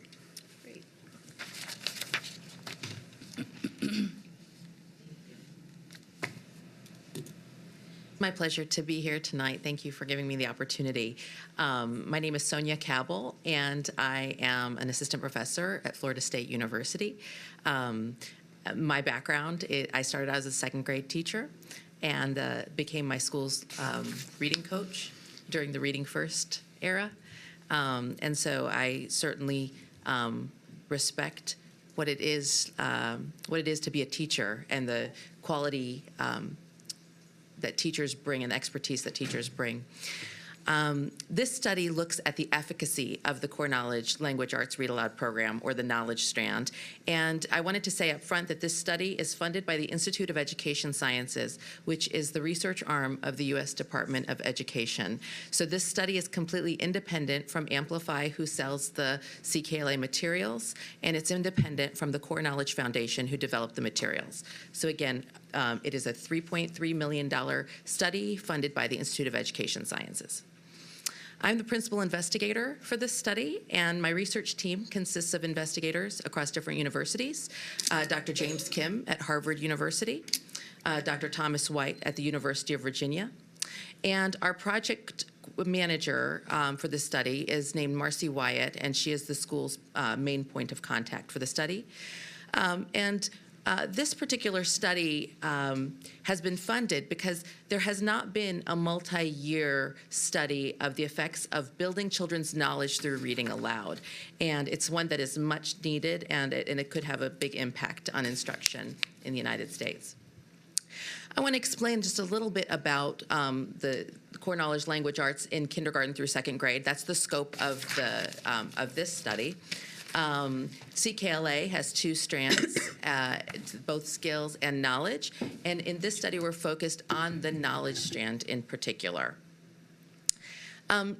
In your handouts, you have both an abstract for the study And you have a document called Core Values, and this outlines how CKLA came to be and some of the differences between CKLA and the original core knowledge sequence. So in this figure, you see that the core knowledge sequence across the bottom. The core knowledge sequence is a sequence of topics of instruction across different domains of learning that has been developed over time, over the last several decades with input from teachers and experts in the field. And that in general, when schools have adopted the core knowledge sequence, they have, and those are called core knowledge schools, they have implemented and created curricular materials to support that sequence implementation. So it looked different in every school, in every district.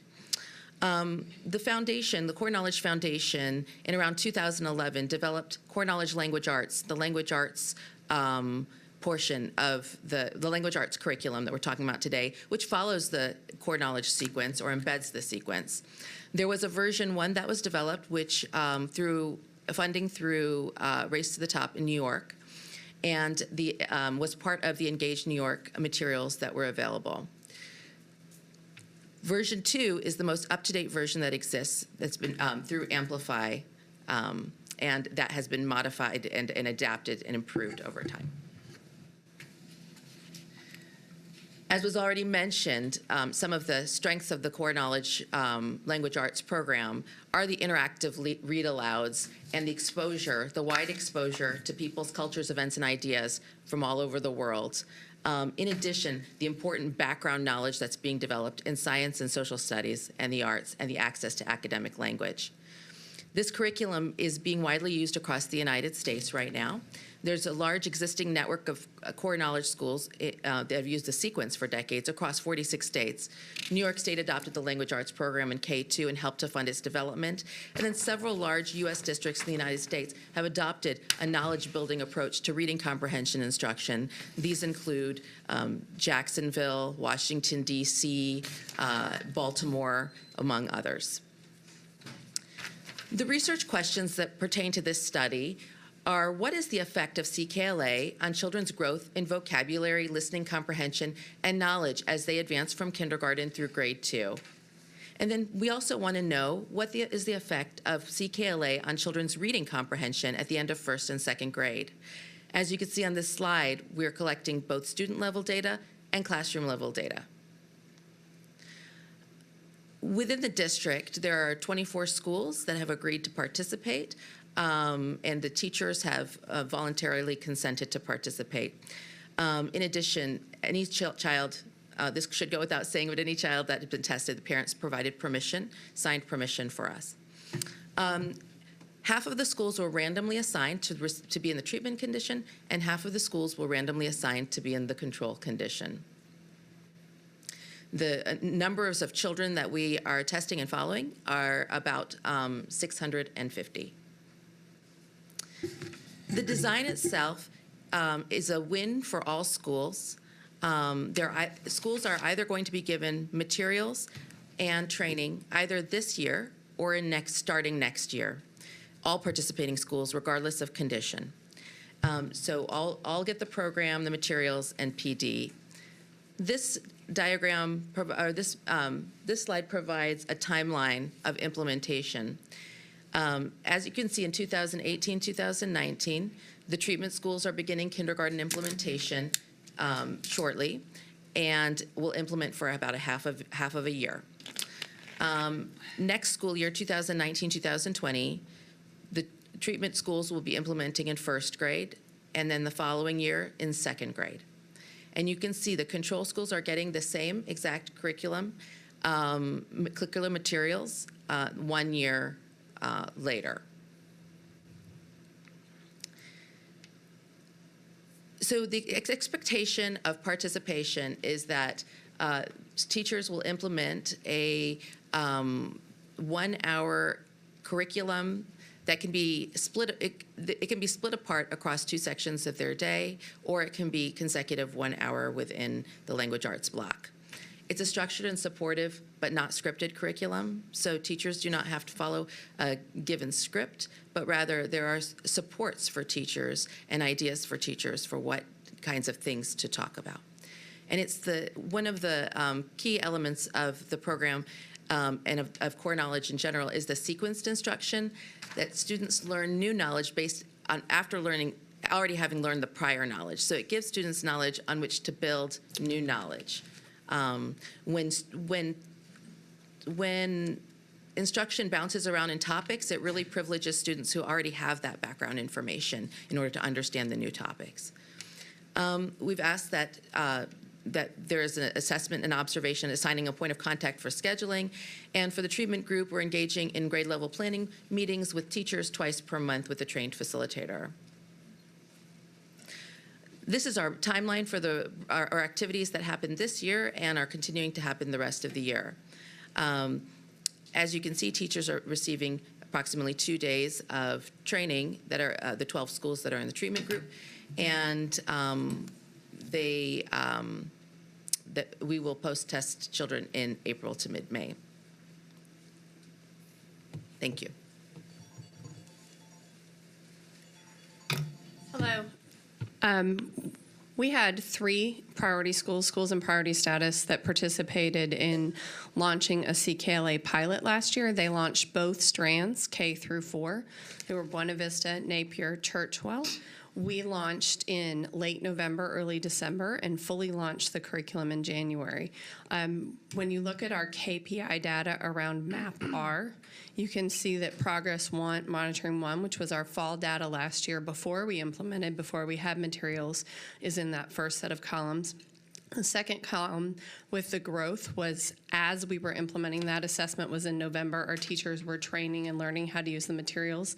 And then our schools, per our state requirements when schools are in status, took another progress monitoring in May. And you can see in May, our KPI around MAP growth was significantly different than our growth in progress monitoring 1 and 2, which was where before we really had CKLA launch. So at the end of last year, we did have a trend of upward growth in all 3 of our schools during the first few months of CKLA implementation.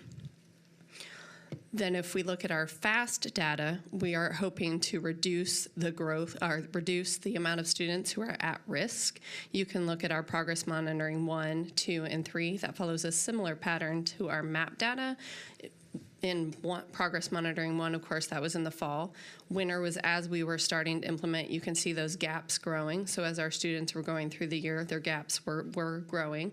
And then you can see in the third end of year benchmark, Buena Vista and Churchwell showed significant declines in their at-risk students. To dig a little bit deeper in this slide, oops, my red circles are not on this slide and it is very hard to read, so I apologize. I'm going to give you a very high-level summary because I had red circles to help you kind of see through the little numbers, but we really dug into the FAST data and we wanted to look at letter sounds and sight words because those are 2 pieces of that sound building in the skills component that our schools worked on that showed growth. And both Buena Vista and Churchwell showed significant reduction in our high-risk students around letter sounds and sight words. So that's a high level of when we dug into that data and looked at the skills. We wanted to look specifically at letter sounds and sight words and showed the State Department that that skills component is reducing the high-risk students in those 2 areas in FAST at the end of last year. As has been discussed, there was a mid-year implementation of CKLA last year, so we were not expecting dramatic results on value-added scores, 10-ready data. But what you see here are the 10-ready NCE, normal curve equivalent growth gains last year. These are essentially the equivalent of percentiles. We do see mixed results by school, but when we look at the CKLA schools as a whole, we are seeing growth that's a little above the state average and even above the district. And this, again, it was only a few months into instructional time into the testing after the implementation of CKLA.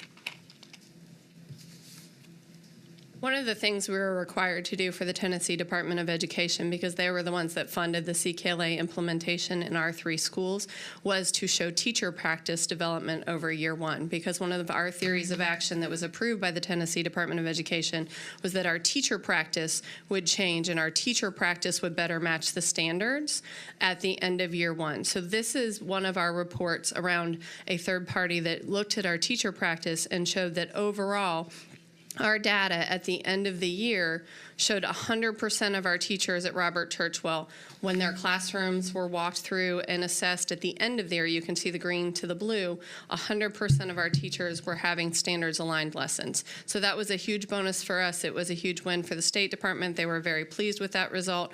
But the other thing that is interesting, and I know we have lots of teachers who are getting ready to speak, and I'm super proud and excited about them, and that video that shared their successes were some of the teacher statements about how it helped them read significantly better because the students are reading complex text. The vocabulary is better and the way they communicate with each other, and their TLA scores improved. We saw students stop at 2-sentence paragraphs before, but now they go on. I can see them struggle through because it's changing the way they're thinking about reading. And then another school that I just wanted to highlight, this is the data from Buena Vista Elementary, and you can see the green data was before we implemented and that we were around 75%, 13%, 12%, but the end of our first year of implementation, and again, that's only January through May, we showed significant improvement in the core actions that we report to the State Department. So we're very proud of our teacher practice data in our pilot, and our teacher practice data is what has allowed us to extend the pilot this year with the Tennessee Department of Education. And now I have the honor of turning it over to our fabulous teachers.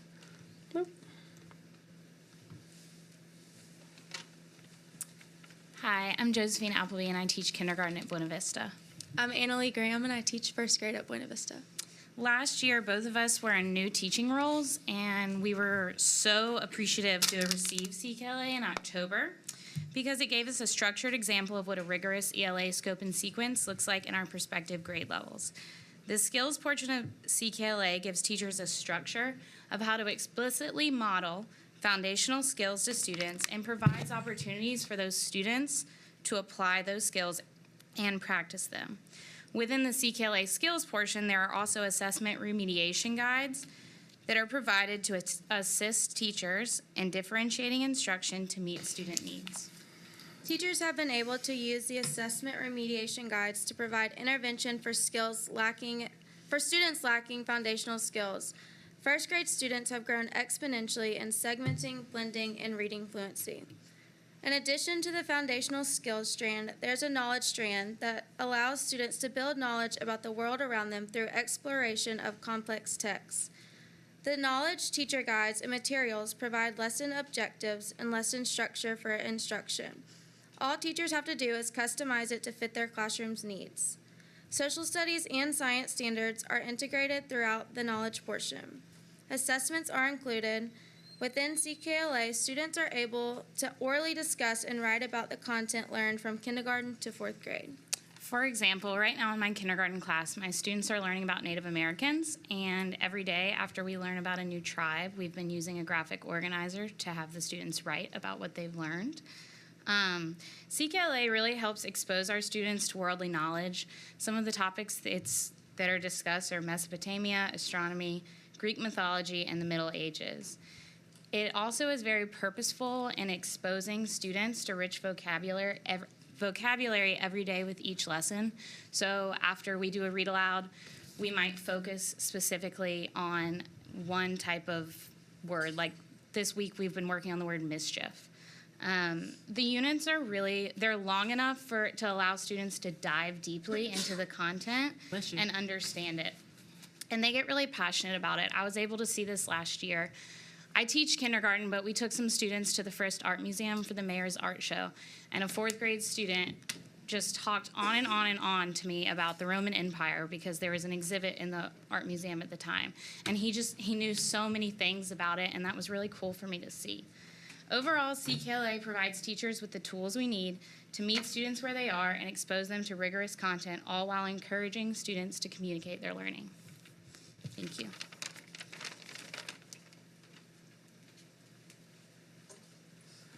Good evening. My name is Crystal Hicks. I have a cold, excuse my voice. I'm a first grade teacher at Robert Churchwell Museum Magnet Elementary School under the leadership of Principal Marcy Taylor, Assistant Principal Constance Perry. And I will tell you I'm a skeptic, but now I'm a convert.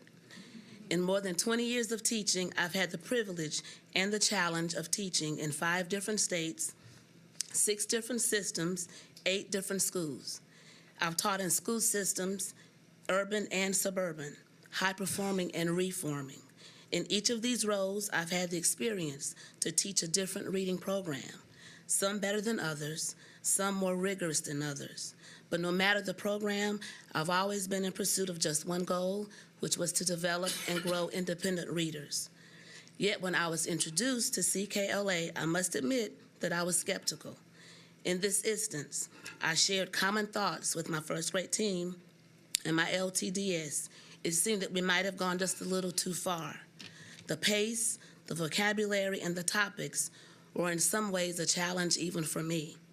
I could not imagine how the kids would fare, but I must be clear with you and maybe even offer an apology to our superintendent. I'm fully converted now and am routinely blown away by the growth that I see in the students I teach at this Title I school located in one of the poorest and the most violent communities in our city. Let me tell you that my kids are reading.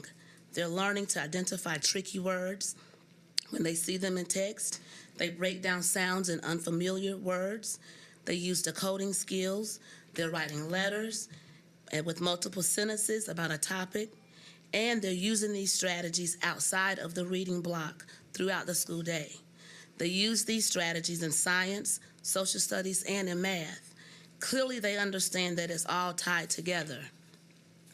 The kids have traveled the world learning about King Tut, the Aztecs, the Incas, great pioneers, and the most important parts of building a civilization.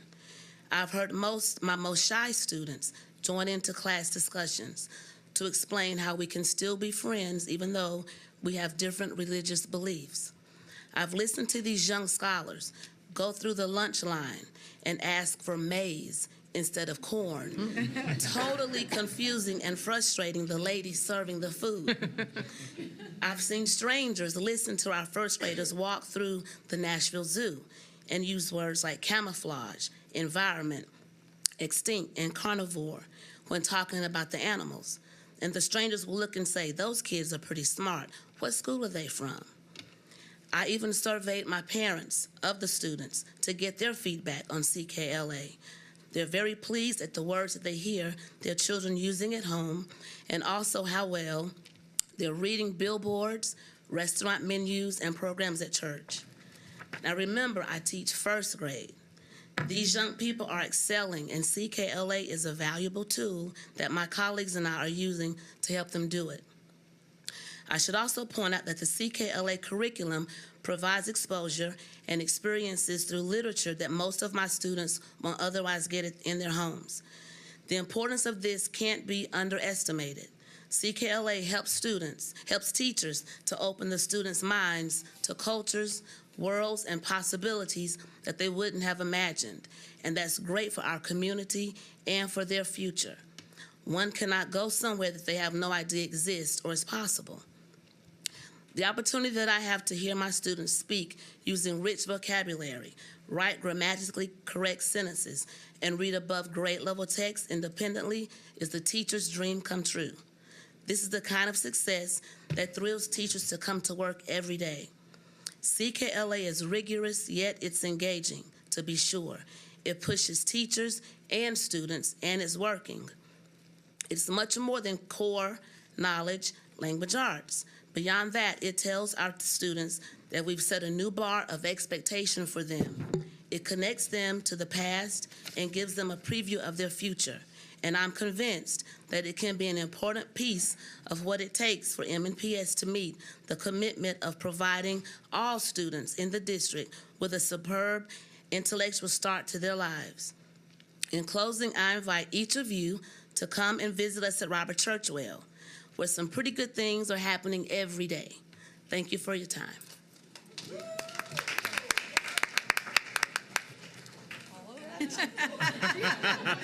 We're supposed to follow Your that. principal is crying. We're from Cumberland Elementary. I'm Rachel Watson, and I teach fourth grade. I'm Kathy Price, and I teach kindergarten. And so we have two very different perspectives, even though we both agree and support CKLA. In my room right now, we're studying the Middle Ages, and I have seen multiple different things. So implementing CKLA has really impacted my students in multiple ways. The lessons enforce ELA skills and standards through complex text. My students have also learned how to annotate the text using highlighters and markers and whatever other fun things they can find, and then use text evidence to support claims through in-depth discussions with each other. My students can now have academic conversations using rigorous vocab. So instead of them just having a shallow conversation, they're having academic conversations with complete sentences. I've also been challenged as a teacher to use deeper questioning and to allow students to have more voice in the learning process. So instead of them listening to me give a speech about the Middle Ages, they're having discussions about who they would be, a knight, a serf, or a lord, and where they fall on the feudal system. Big questions are provided in each lesson, and so these big questions have provided an overall focus for the lesson, so the student knows what the goal is of what they're learning, why they're learning it, and how it can be embedded in their own lives, and they can make connections. Also, on top of that, they've learned how to write, so my students now can write long paragraphs using text evidence that they've pulled out of a story or a chapter about the Middle Ages, and are able to write full paragraphs, pulling out text evidence and able to use that to share with their class in front of their class. I've also heard them have multiple discussions in guided reading and in other subjects say, don't write that down yet. Remember, we have to find our text evidence. And so I can tell that what we're doing in CKLA is now being embedded in everything that they do and in how that they speak. For us, skills is the big part of kindergarten. We teach them how to get there, how to read, their sounds, their letters, the blending, the segmenting. And the CKLA skills piece has taken my kids. It mixes active, it's not just passive. It teaches them they're stomping on letters on the floor, or they're making body movements, learning those sounds, and then it's teaching them their sounds, they're blending, they're segmenting. And it has taken a group of children who came in as, if there was a before pre-A, they'd have been before pre-A when they got to us. And in December, 80% of my class is reading where 80% of our kindergartners left kindergarten at last year. And it's November. They just, 4 months. 4 months of CKLA skills instruction, and I have just seen these kids. They are reading, they are understanding what they're reading. They're playing skills I haven't taught them yet. I don't know how they figured that part out. Excuse me. But it has given me, and as a teacher, it is a structured resource. It guides my instruction, and it helps me to dive deep with the kids, and it provides all of the materials. That's a big thing for us, too. I don't have to reach for anything. CKLA gives me everything I need to get them where they need to be. And so as a teacher, that lightens my burden. The planning is practically done for you. So I get to study what I'm supposed to teach instead of spend all that time finding resources and finding materials and plugging it all in. I get to study what I should be teaching and how to make it fit my kids' needs. And because I've had that time, they are just growing exponentially, and I cannot wait to see where they end up in May. Thank you.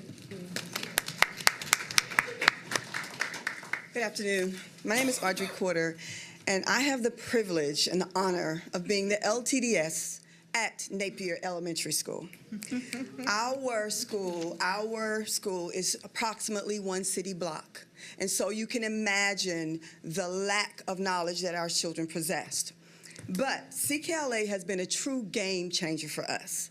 Since it is a structured curriculum with rigorous text, just like the lady said before us, teachers spend their valuable time prepping lessons to determine how best to present the content to maximize student achievement. Because of CKLA, teachers are able to push their students to persist with challenging tasks, give precise responses, and explain their thinking based on evidence from the text. Instead of hunting and gathering materials, as we had to do in the previous system, having CKLA and TNTP allows me as a coach to work very closely with the teams. We figure out where the gaps are. We look at the big ideas of the lesson. We could identify the questioning parts of it. We now have a faster, more effective, and much more productive feedback cycle to enhance student learning.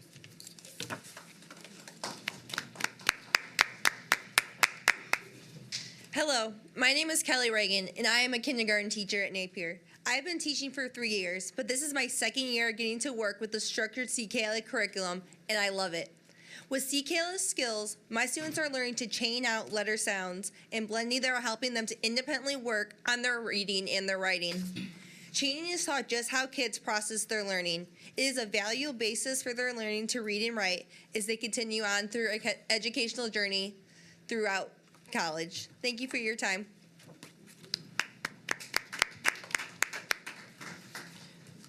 Good evening. My name is Tanisha Hay, and I teach first grade at the illustrious Napier Elementary. This is my 3rd year teaching and my first year at Napier Elementary. Being new to CKLA curriculum was a welcomed learning curve that has empowered my students with real-world knowledge that they can refer to for many years to come. The structured curriculum builds on prior information my students have received in earlier units. My students are then able to make connections and understand the complex information. Due to the fact that the curriculum has guided my students' thinking in an age-appropriate way. The content my students now know I would have never dreamed of teaching, but thanks to CKLA, I know my students are receiving a rich language arts lesson. Thank you. My name is Shirley Counts. I've been teaching at Napier for 2 years and have been teaching 3rd grade for 5 years. I'm here to share the impact that CKLA has had on my students' learning. My students are more engaged in the lessons because of how CKLA is formatted. The curriculum is interesting. There are vibrant graphics and relatable characters.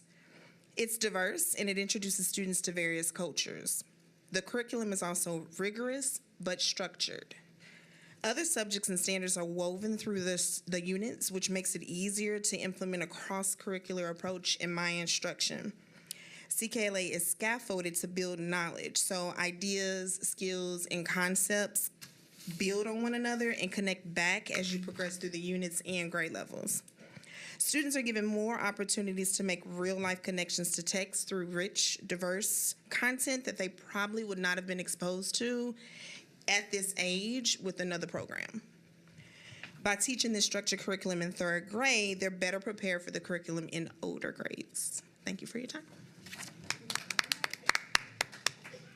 I only want to tell you one more thing, Mr. Superintendent and the board.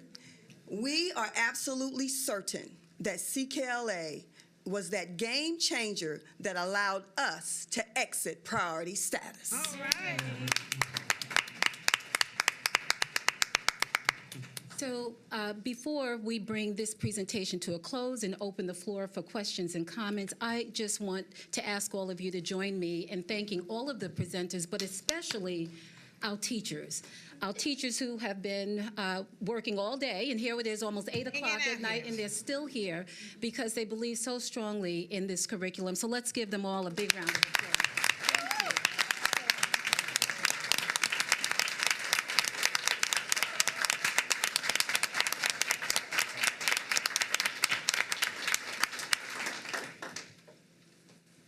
So, how can the Board of Education be of support with regards to literacy, increasing literacy instruction in the district?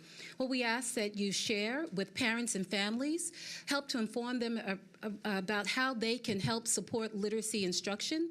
We have, as you know, the Comprehensive Literacy Plan. You have in your folders a copy of the quick guide, a quick guide both for families and for members of the community. It's a condensed version of the literacy plan. We ask you to help us get the word out. Families and parents, this is how you can help support literacy at home. Community partners, this is how you can help support literacy, because it truly will take a village to increase literacy instruction in the district. And last but not least, we ask that you continue to support us with funding for additional resources, funding for professional learning. What you heard today, yes, we've put high quality curriculum in the hands of these schools, but we need to continue to build their capacity. And so professional learning is needed. We also need funding for more books. So those are just 3 ways that the Board of Education can be of support to us with moving the needle on student achievement with regards to literacy. So at this time, we'd like to open the floor for comments and questions, and I'm going to invite all of the presenters. Come on. Come. All of the presenters to gather round. So, Ms. Buggs. Thank you so much, Dr. Madam Chair, do you mind? No, you're good. Dr. Cabell, thank you so much for coming to visit us and presenting all this work. I know you've had a long day. Teachers, administrators, we really, really appreciate you all. Many of you all started your day at like 7 o'clock this morning. Thank you for sticking it out with us. Yeah. Tell again. Not 7. I know better than that. But see. 5 over here. I got a 5. Everybody got a 4. 4:45. 4. It's my turn. But I will say this is a great kind of case study. I do know, one of my colleagues kind of had some questions about CKLA because we were hearing something in the community, and you all have just completely dispelled that. And I think this is always good to hear from the teachers, from the LTDSs who are boots on the ground. Of course, I love Napier. Shout out Dr. Lawless, it's my girl. But the fact that this is, you all spoke to the rigor. You spoke to it being curriculum and increased literature that's made the difference, an increase in the rigor of the type of literature that your students are being exposed to, that is structured, but it still offers teacher autonomy. This is one of those literacy programs that we really don't hear about, and I just appreciate the work that you all are doing with it. And to the teacher who spoke to once being a skeptic and now being a convert, I appreciate your being open-minded. I think the community at large, that's what we need to keep hearing, that teachers are using this and it is benefiting our students, that even though we may want one thing to happen, if there's something else that comes along that will benefit our students, that we should definitely consider it, use it, and make it our own. So I just, oh gosh, I thank you, I applaud you, keep up the good work, however we can help, let us know. Anyone else? Bro. So first of all, I have concerns about this program, and I'm, with all respect for you teachers who are here at 8 o'clock at night, thank you for being here. All right, so I have several concerns, and I'm just going to kind of run through them and present another side to the story. First of all, CKLA in this district is an experimental design, and our children are being used as guinea pigs, of course. And in a case like this, it's the ethical thing to do is gain permission for teachers and students to participate. To remain eligible, schools must have high consent rates, and there's a lot of pressure being put on principals to use this program. Teachers were also forced to sign consent forms. Those who tried to opt out were told that they couldn't. So we've been told that all the teachers are willing to participate in this program, but in fact, that is a lie. The board is also being told that the parents have consented to this program. That's also a lie. The teachers report that they do not have consent from parents. My second concern, by and large, teachers hate the program, but are being forced to report to the board that they love it. In fact, I've even heard from teachers in other districts about what a horrible program it is. Teachers who have followed this program with fidelity in other districts report that their students who have participated cannot read afterwards. The third concern, CKLA does not align with the state standards, nor does it align with the kindergarten portfolio. I've confirmed this with district leadership. My fourth concern is the way this experiment is being conducted. The control group gets CKLA just like the experimental group. The students are only controlled for 1 year. My fifth concern is that CKLA is not developmentally appropriate for many young children. Children as young as 5 years old are being forced to sit in their chairs for up to a full hour while teachers read from a scripted curriculum. Teachers are not allowed to deviate from the script to interact naturally with the children. Teachers must comply with strict time constraints as to when they say certain words. Teachers report that they cannot read full books to students, and that's an ongoing concern because we are packaging up all kinds of great books in our district and sending them to surplus. Requiring veteran, experienced teachers to perform like robots is obviously demeaning, and requiring kindergartners to respond like small robots is not only unrealistic, but it's also not a best practice. Not only is the program developmentally inappropriate, but as one teacher pointed out, it can cause all sorts of behavioral problems in class. I have to wonder if the people who developed this script have actually been around small children before. So here are the topics that the children are studying. In kindergarten, they're getting an overview of 7 continents and an introduction to magnetism. In first grade, they're learning about ancient Egypt, history of world religions, including a study of Hinduism, an introduction to electricity and astronomy. In second grade, the War of 1812, geography of Asia, India, and China. And I think those are all fabulous topics. I question whether kindergarten is the age to learn some of these things. I guess it depends on how that is implemented. So I'm going to read a statement from a teacher who has been chosen for the pilot program. I'm troubled tonight, and I really need to be heard. Our school was, quote, chosen to begin the brand new CKLA program in our kindergarten classes in January. We went for 1/2 day of training recently, and now we must start a soft rollout of the program to get the kinks worked out before January. Today, I unloaded 50 new workbooks, a large file of activities, and a big box of flip charts. I boxed up my perfectly good Journeys reading supports to try and find a new home for them in a closet somewhere. I downloaded pictures from a zip drive onto my computer to go with the program. There are no books. In fact, this entire kindergarten reading program is done without one book of children's literature. We must sit with a script in our lap and read it to our class of 5- and 6-year-olds for 50 to 60 minutes each day. We read passages, ask questions, show flip charts, encourage the children to do turn-in talks. In our instruction book, the time limits are given for each mini lesson. We were told that we had to stick to the time constraints. Another thing, when this was rolled out a couple of months ago, the presenter came to introduce our kindergarten teachers to it. At the end of the introduction, we were made to sign a form promising to teach this with fidelity. There was an option on the form to opt out of teaching this brand new reading program. I asked about it and was told it was not an option for us. So all the kindergarten teachers signed it. Quite frankly, I don't know what I signed. We were also told that CKLA would be videotaping us periodically to make sure we are teaching this with fidelity. I usually give things a fair shot. I'm simply not able to do that with CKLA. I can't imagine all the behavioral problems this is going to create. 5- and 6-year-olds cannot sit for this long being read to by a script and looking at pictures. I'm angry that in the middle of an already difficult year, I've had to change what I've done all year and learn something brand new that I know, after over 30 years of teaching kindergarten, is not going to be best for kindergarten.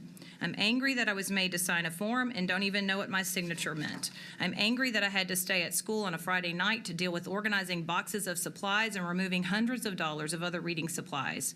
I'm angry that Metro kindergarten teachers have been dumped on with new things for the last 2 years. We were made to do KEI assessments of pre-K students the last 2 falls to prove if pre-K was beneficial. Last year, we were made to begin doing portfolios for part of our evaluations. I know that you're aware of this portfolio practice. I know that you're aware that this practice was disastrous, and here we are doing it again this year as part of our evaluation, and now CKLA. With all the budget problems we've had, I can't help but wonder if the kindergarten teachers were sold to the devil.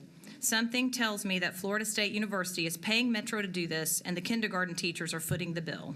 Thank you for being our voice. Teachers at my school are so grateful. And here's another one. Amy, your honesty about the happenings in Metro is the gift we all needed this Christmas. I continue to be so discouraged. I have 6 years with Metro. Every year I've considered leaving. I always find a way to stay and to persevere, mainly that I feel these students deserve a teacher of quality and experience.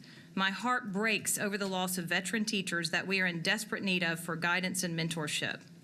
Every part of our day is already so prescribed. We struggle daily to perform state, district, and school initiatives. Leadership continues to lack experience. Every year I've taught, it's felt like an experiment, and we are tired of being the guinea pigs. Now, to top it all off, we are required to start a scripted curriculum. It's completely awful.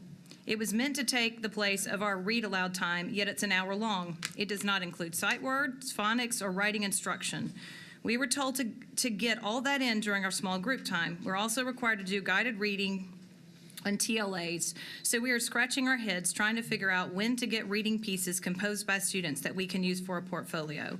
No scripted curriculum will cure poverty, heal trauma, or make up for a lack of teacher content knowledge and experience. It feels like they have ripped all my autonomy away. I've decided to give my best effort with this new script. I will even go home and rehearse it so it, quote, sounds like a performance as suggested. But if it kills my soul, I will have to leave this district. I feel like a scripted curriculum is no better than putting on a video lesson and letting the students get all the same thing. What's the difference? Why not buy computers and put them all on the same online lesson? It would be crazy. That's why. And I will also just say I've been on this board for a long time, and I recognize a dog and pony show when it comes. And I appreciate these teachers being here, but when you got to bring, okay, You will not. Excuse me. Let me finish. I've got the floor. I'm not. I have the floor. Excuse me. I have the floor. I just said, with all respect to them, No, that's it's not the respectful teachers at all. It's not about the teachers. It's about the leadership in this district. And the last time we had a presentation like this, where everybody's jumping up and yelling and clapping and cheering, was about our test scores this spring. And as it turns out, that presentation was also completely misleading. It turns out that our test scores are flat, that our achievement gaps are growing, and that our number of priority schools has more than doubled. So excuse me if I am suspicious about this whole thing with the touching music and this huge presentation. So let me finish with two more remarks from teachers, and I'm done. The administration is putting major pressure on teachers to speak to the board on behalf of CKLA. Teachers are being pressured to speak to the board about how much they love the new literacy planning. They don't like it at all, but they are being pressured to say they do. Teachers loathe the whole process, and our literacy coaches, or whatever they call now, spend the majority of their time leading planning meetings and grading culminating projects and going to meetings across town. They have little to no time to get in classrooms and support teaching and learning. And the final comment, from a different person, the administration is trying to get teachers and personnel to speak at the board meeting about CKLA, but they only want positive comments. This shows a complete lack of transparency. So that's the other side of the story, and it's not about the teachers. I do appreciate their time. So let me just first say that Metro Nashville Public Schools has not received one dime from Florida State University to participate in this study. Also, every concern that you raised was addressed by the very people that are standing here and the many that stand behind them, who are boots on the ground implementing this curriculum every day. Before I turn it over to Dr. Cabell, because she wants to address the methodology of her study, I just want to say that, yes, we do have journeys in the district. That is our curriculum. That curriculum was put in place in 2013. In 2016, the state revised its standards, making them more rigorous, as they should, but that left a gap because journeys does not align with our state standards. And so our job is to ensure that we put high-quality curriculum in the hands of our teachers, and we believe that this is one of those curricula. So at this time, I'm going to let Dr. Cabell address the methodology of her study. Thank you. I just want to reiterate that what Dr. Felder just raised in terms of payment provided to Metro Nashville Public Schools from Florida State, that would be against anything that I'm kind of flabbergasted by that comment. But I want to reiterate, this study was funded by the Institute of Education Sciences, which is the research arm of the U.S. Department of Education. That is the most competitive funding source that we have. It was independent. The study methodology was independently reviewed by a panel of at least 20 experts who all gave independent scores on the methodology of the study. It scored one of the highest scores of the review that year across all of the Institute of Education Sciences topics, and they have, I believe, 12 or so topics. So in this particular research kind of agenda of wanting to test knowledge building approaches to reading is one that is heavily supported by the research community in literacy, as well as, and a study like this is overdue. CKLA is one such knowledge building approach that is being widely used. There are a few others that are also in wide use, two that I am most aware of that are also in wide use. In terms of voluntary participation, our study went through a rigorous screening from the Institutional Review Board of Florida State University, and every research staff on our study goes through a training, and one of the key kind of points of that training is around voluntary participation. Teachers' consent form, were provided with consent forms and reviewed consent forms, signed consent forms. The consent was about the research activities. This consent was not around whether they would teach the curriculum or not teach the curriculum. That is a school decision whether they're going to have a curriculum, a particular curriculum that's being taught. And so the teachers could opt out of research activities in terms of filling out 5-minute reading logs for us periodically and being videotaped. The videotapes, we reassured teachers in our study just a few hours ago in a meeting in about half of the schools in the entire study.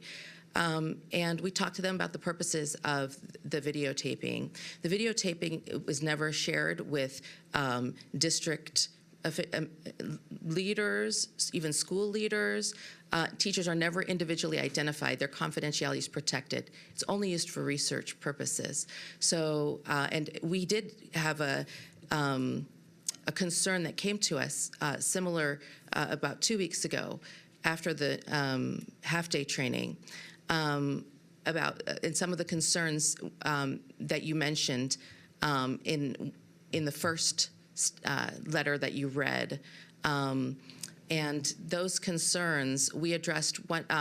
Each of those concerns. Could you restate what the concerns? Yes, the concerns were around teacher autonomy and whether they can make adaptations to the curricular materials.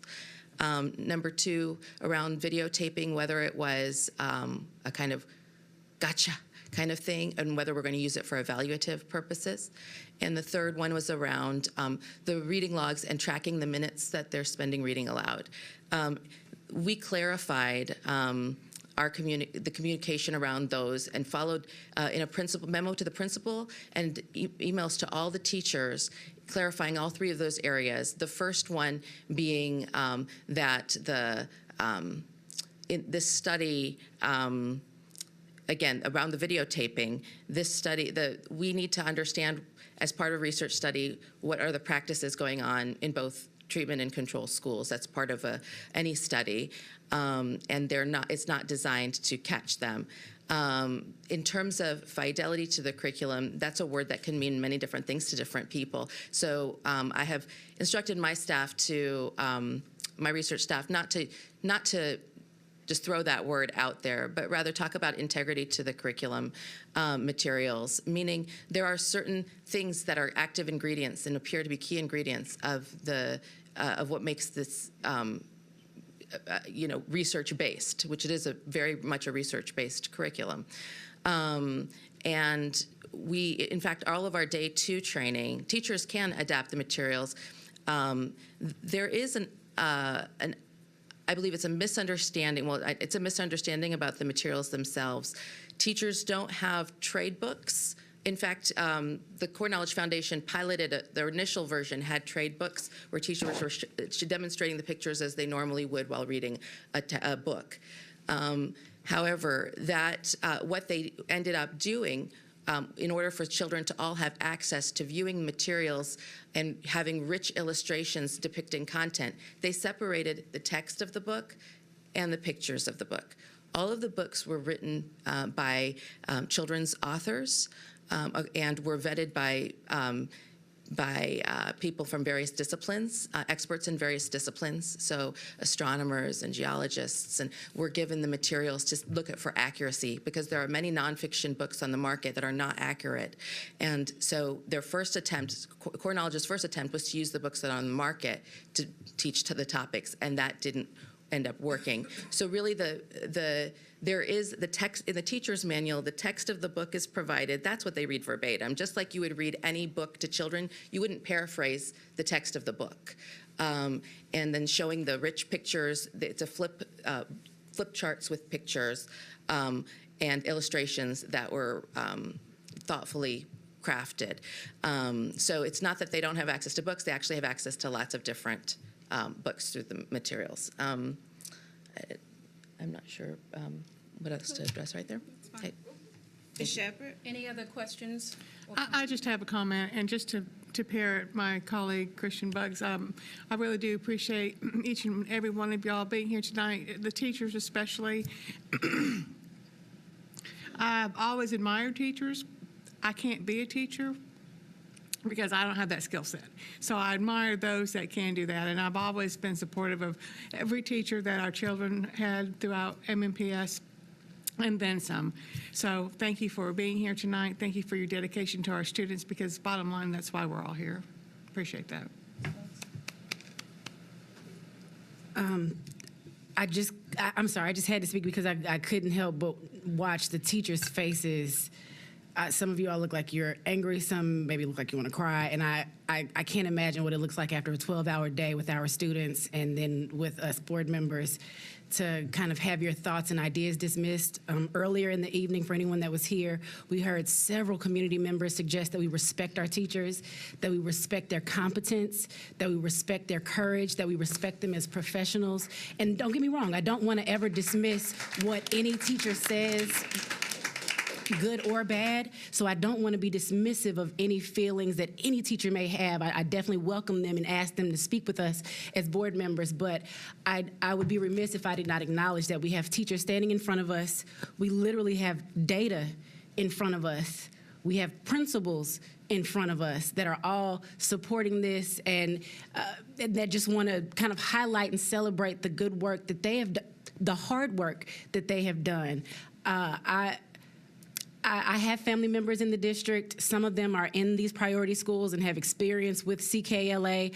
I caution to mention their names on the board floor because y'all not gonna do that to my family. Y'all not gonna be talking about them the way people have been talked about up here. But the discussions that I've had with them have been very positive about CKLA, and I just want to, I thank you all for taking the time to speak with us. Please, teachers, employees around the district, good, bad, or ugly, please feel comfortable and confident speaking with us. But we have to be respectful of those people that are here that have spent so much time with our kids. Thank you. Ms. Bush? Thank you guys for being here. Teachers, we definitely appreciate you. And if you know me and you've seen me, you guys are priority. And we all know that you're priority. So it's definitely nothing against you. I do have questions about core knowledge. And any teacher can come up and weigh in because I think it gives y'all an opportunity to be able to articulate the questions we're going to ask you, what I'm going to ask you. You guys are boots on the ground doing the work. Nobody can speak to it like you did. Don't be shy. I knew you were coming to the podium first. Ask the question. Okay, I just want to make sure. Okay. So with core knowledge, just so we can be clear, because you may not know my background, but my background is in childcare. I have my own childcare academy, and one of the key features is curriculum and academics and rigor. I know it's crazy. I hear what you were saying because I can relate a little bit because I am teaching my little ones from 3 to 5 sight words, reading, writing, math. We're doing addition and subtraction now. So yeah, I hear what you're saying. But I also know time frame too. So we got an hour that we are having the kids to sit for that amount of time, and I just need to understand. Tell me how this day looks. So tell me a little bit about the day. So CKLA it's broken up into pieces, and especially the knowledge piece, the literature or the it's either literature or informational pieces, those read alouds, and it actually has it broken apart into Part A and Part B, and it tells you to stop and take a pause, and like we split ours in between our related arts time. So I might have a whole group discussion for a half hour, and part of that discussion, CKLA incorporates movement in something that you're doing, whether it's movement in learning a vocabulary word. Reading a complex text alone can take 15 minutes, especially because my kindergartners are questioning the things I'm reading, so I'm stopping, and we're having a discussion mid-reading. They are participating, and they are soaking everything in. And as far as like the stories go, my text is in front of me, but I actually use a big giant Promethean board, and my kids have the pictures that are like the size of a wall to look at. And so they don't have a book. I don't have a book in my hand, and they don't have a book in their hands, but they have the text coming from my mouth, and they have this giant picture to look at, and they get to see these rich photographs that depict everything that we're saying. And the way that it matches, it's a small paragraph per picture. So it's not like I'm reading for 15 minutes to one picture and they're sitting and staring. And a part of CKLA encourages turn and talk and rich vocabulary and discussion, so my kids are not just sitting there for 15 to 30 minutes staring at me while I'm talking. It is a back and forth conversation for every picture and every paragraph for the whole story. And then we do questioning, in-depth questioning at the end. What I find is a lot of times my kids have already asked and answered those questions through the story. Like, they've come up with those questions themselves because of the CKLA practices. Then we take a break, we go to related arts, and then we come back and we delve into a rich vocabulary word. And we'll talk about what the word is, what does it mean, how can we use it in life. And a lot of them are the multiple meaning words. So yes, we heard it in the text this way, but let's talk about all the different ways we can use the word ring. Well, I can ring a bell, my cell phone can ring, I can put a ring on my finger. So it's in-depth conversation about those vocabulary words that they'd heard in the text an hour and a half ago that they are able to recall and have a conversation about. So like, it explicitly tells you to stop and take a break and then come back to it, because they know that it's not developmentally appropriate for a 5-year-old to sit for an hour. And so it's not asking them to do that at all. It actually specifically tells you not to do that. So if there's a teacher sitting for an hour, it's because they have chose to put their kids there, not because it was told to do that. I would just also like to reiterate that it is a structured curriculum, so I'm not sitting there in a script going, 5 minutes, I'm doing this, 5 minutes, I'm doing that, 10 minutes, I have this. I know my kids, and if I don't think that's working for them, I don't have to do that part if I don't think it's beneficial. With the chaining, that's what I focus on. And with the knowledge, even though the story could be long, we started Native Americans. Yeah, that could be 25 beautiful images, but it's one sentence, and they're asking questions. Those questions are embedded, so they're talking to each other independently. I'm just guiding them. They're leading the whole entire discussion. They come up with these questions. They're using those words. They're doing movement. They're saying words back to me. They're participating in the read aloud. They're not just sitting there staring at me and staring at a picture. So I came from pre-K, and I was part of the Vanderbilt study that was timed on how long you kept kids. So that was my first complaint about CKLA. I cannot expect my kids to sit for an hour. And as soon as I looked at the curriculum and decided how I was going to teach it, I realized, oh, you put your movement into that. There's movement in every part of the curriculum. There is pauses in every part of the curriculum. So it's up to the teacher. And I get where that teacher is coming from, because I was that person. I was like, oh my gosh, this is going to be horrible. I just came from being told I can't have 5-year-olds sit for very long. But it's when the teacher looks at that curriculum and holds it and reads through it and realizes this is how I'm going to teach it and this is where I can pause. So that's really up to the teacher. Tell me what kind of books. I heard you mention a lot of books that had really the words were pretty big words for a kindergartner, first and second grader. So tell me, when we talk about sight words, how are they able to learn sight words through reading and what core knowledge does? I'm just trying to put those pieces together on. The sight words are taught in the skills portion, and from my understanding, The study focuses on the knowledge But so I teach skills. I'm not part of the study, but we teach sight words during skills. And then there's additional vocabulary. The students are not expected to spell that vocabulary in the knowledge portion. We're teaching them to use that vocabulary in conversation. Hi, my name's Tanisha. Hey, at Napier.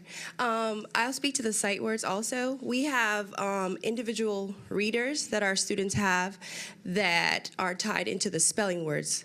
And we're on skills 3. It goes in number order. So we've had 1, 2, and now we're on skills 3. And it's a pacing system also. They don't just throw sight words at our children right at skills 1. So we have spelling words that are in the read aloud, and my students, after they've received their spelling words and we're reading the individual readers, they say, Miss, hey, look, it's a spelling word. So they're making a connection from the spelling words that I send home for homework, and they're in their individual readers that we read throughout the day in their skills lesson. So maybe I know that, are they still learning the 26 set of sight words while they're in the kindergarten? Because there are 26 sets they have to have. Is it still that way or it's not? Go ahead, kindergarten. So I like to it. So as I brought up the chaining aspect, that's how they're learning those sight words, through also letter sounds. So we're up there and I say Superman arm out and they're going at. So they're learning all those sight words and continue to grow on it. So I differentiate for my kids, the kids that are ready for the harder words, the kids that still need the lower words. So they're learning that throughout that chaining skill with the letter sounds, with their blending, with their segmenting. It's all, and they're getting it. Like their TLA scores are proving that. Their small groups are showing that. Like they are getting it all throughout that time, and they enjoy it. It's movement. They're getting the sounds. They use it on their own with their writing. It's amazing. Yes, I can attest to Miss Reagan, as I have some of her students. I'm the first grade teacher, and I still see them have their Superman arm out, and we're on first grade level words, so they're still stand. They're able to use that skill that they learned in kindergarten to figure out higher level words that they're now being taught in first grade. So it's not necessarily the words, it's the skills that we're teaching them that will help them decode words for years to come. Exactly, just the sound. Like today we were working on the word yellow. Yeah, you can sound out and then you get to oh, and they're like, wait a second. You can't do that with the Superman arm. So learning just those sounds, that blending, being like, they call them tricky words, that they're able to still use those skills, even though I can't sound each out sound. Mm-hmm. They're still using their segmenting, their blending, their previous skill knowledge, because we're on skills 5 now, to wrap that all together, and they're getting it. They're able to look at it and say, like, that's yellow. I can use that in a sentence. Mm-hmm. And if they're, okay, I'm sorry. I haven't counted how many sight words are in the kindergarten CKLA thing yet, but what it does is it waits until they've got enough phonemic awareness to tap out those CVC words, because knowing a sight word doesn't do them any good in isolation. But once they've got that background, it starts introducing one sight word, the sight word I. And then it was the sight word see. And they have these readers that open up, and so once we've taught them the word I and the word see, then they've got picture clues. I see duck. Our kids have learned I see 1, 2, 3, yellow and blue, I think is where we are right now. So it is introducing the sight words, and you mentioned 26. I'm certain, I haven't looked all the way through, and I don't know that CKLA will get to it, but it teaches them in the skills piece, and then it also gives them readers for them to practice it in kindergarten. So they're still getting their sight words. Thank you so much. So what I would like to propose, Ms. I had a Bush, few more questions, just a few more. Teachers who want to opt out, tell me about that, because it was mentioned that if teachers did not want to teach core knowledge, how does that work? Because I heard the statement and read the letters that they don't have that opportunity to do so. So can you explain that? So what I can tell you is that we did have one school to opt out. We had 25 schools originally, and one school decided that it would not participate in the study. So opting out is certainly an option. So I'm going to let, again, Dr. Cabell speak to the methodology of her study. I think just the general question is essentially, as a district, we decide what schools and what curriculums. Teachers don't have the option to say, oh, I'm in a school, I don't want to teach the curriculum that the district says that you need to do in Well, that's general. the problem right there. You know, if the Yeah, school, that's the problem. if the school. Let me tell you, that's what she read. That's what I'm trying to get to. You are telling the teachers, if that's what I'm hearing, you're telling schools that they must participate in this study. No. Yeah, I want you to hear me. I'll finish. Once you hear me, I'll tell you. Ready? The school district has like when we adopted Journeys for the school district, we adopted it for 168 schools. That's what the school district does. We adopt curriculum. The board approves curriculum. We adopt it. Then we have the option to give people different options because we recognized when my transition report came, it communicated that our overall curriculum was low. We weren't teaching to the expectations of our curriculum. That led us to looking for research-based interventions, research-based curriculum that we would adopt as a school district that aligned to our curriculum, that addressed the issues of planning for teachers, because teachers communicated that they were having challenges pulling the different pieces, and if there was something that they could have that could make things easier for their planning, which we consistently hear as we go out and listen to teachers, that was one of the issues. And one of the reasons we adopted CKLA as a pilot, and there are a number of other research-based programs that were equally strong, but what we liked about CKLA as a district was it made planning much easier. And I do just want to address the fact that to Buena Vista, Churchwell, Cumberland, and Napier, your achievement games are real. And I want to thank you for all of your hard work.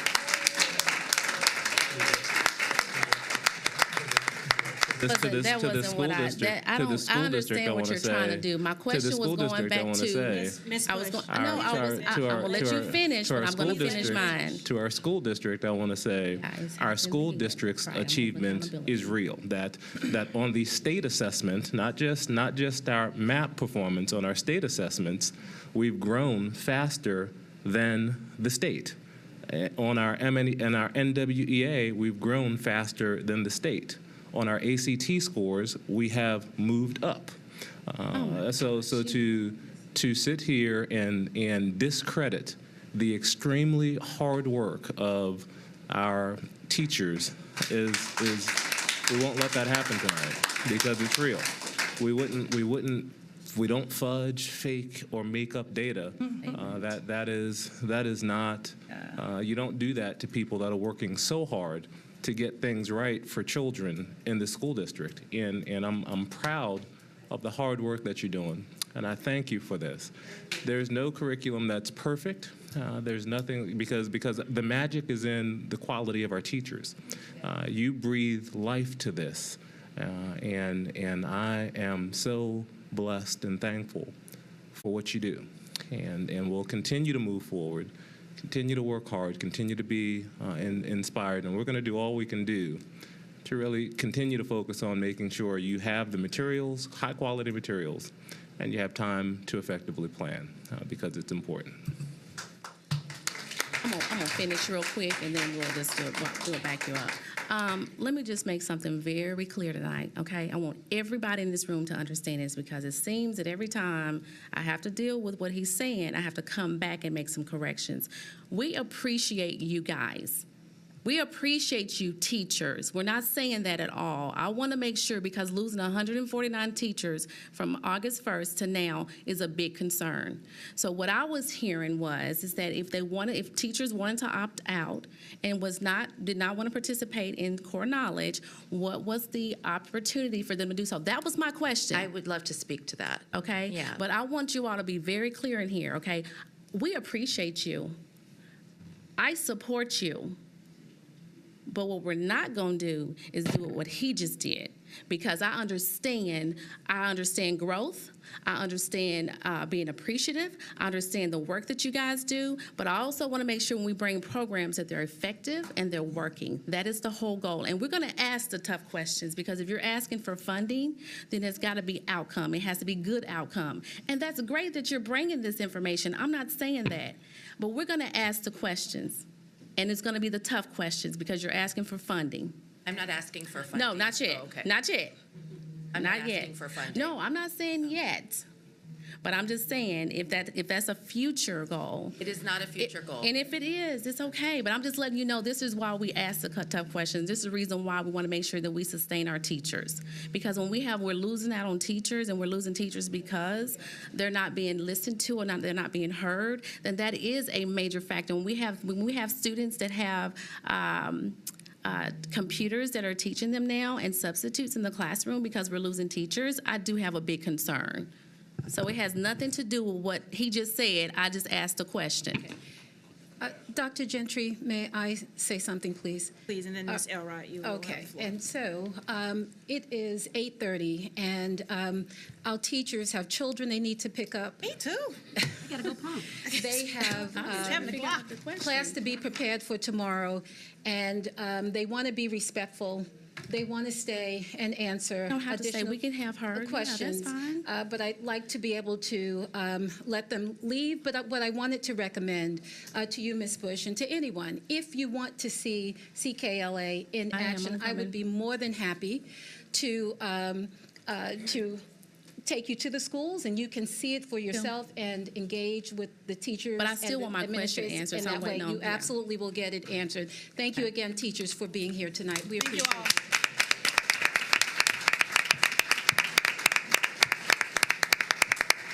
Thank you for your question.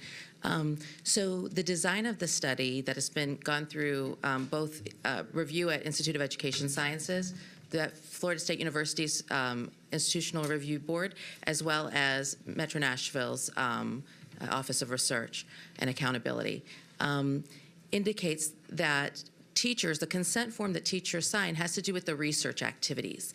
The research activities include videotaping in their classrooms, filling out a survey at the end of the year, and filling out very brief reading logs once a month that'll take them 5 minutes of their time. That is the agreement on the form. Meeting with the facilitator, that is the agreement on of the voluntary consent from teachers. The decision to teach a curriculum or adopt a curriculum for a particular school is not our consent forms. They weren't agreeing to teach core knowledge or not teach core knowledge, and that was made clear to them during the consenting process.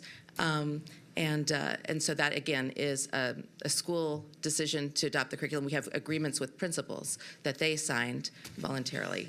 So that's the And our distinction. parents have you got consent forms from all of our parents? And parents, again, we were very careful to make sure teachers understood that parents we had a yes and a no on forms. We received some calls from parents.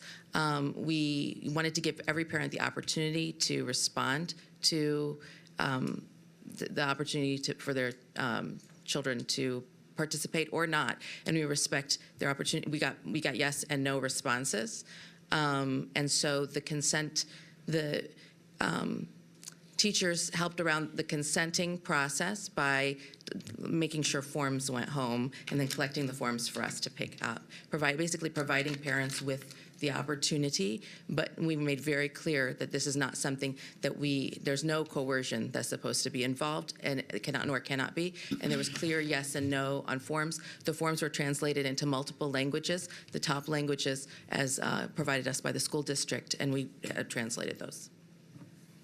Ms. Elrod. Thank you. You're welcome. Okay. So I understand what the consent forms were for, as I appreciate you have explained that several times now. My question is if a teacher said that they did not want to consent to the activities as stated, which I understand what those are too, what happened in that situation? And did we have any of those, I guess? We have not had any of them. Okay. I have had in the past in another district, we did have one teacher who opted out. Okay. We did not collect video data or reading log data, or, the 5 minute the surveys data. Okay. In their classroom. We did individually administer tests to students whose parents gave consent, but that did not have to do with teacher consent. Got it. And then Dr. There was no repercussion to the teacher. Okay, and then Dr. Felder, this might be for you. So if they said, we do not want to do these activities, of course, we obviously still have to do the curriculum, as that is what is being supported by MNPS. Is there any follow-up to them saying no? Like, is there any additional work that we have to do to fill in those activities another way or anything like that? No. Okay. And then I had another question and I've lost it because of all the back and forth, and I'm sorry. Okay, I will ask my questions, if any additional, through email, and we'll be sure to copy everyone. I appreciate it. And we, I'm sorry. So from a research perspective, which I've done a lot of, that would simply be a data point you don't have. So if there are 15 teachers, you now have 14 data points. That's simply it. Okay. Okay. Ms. Froh.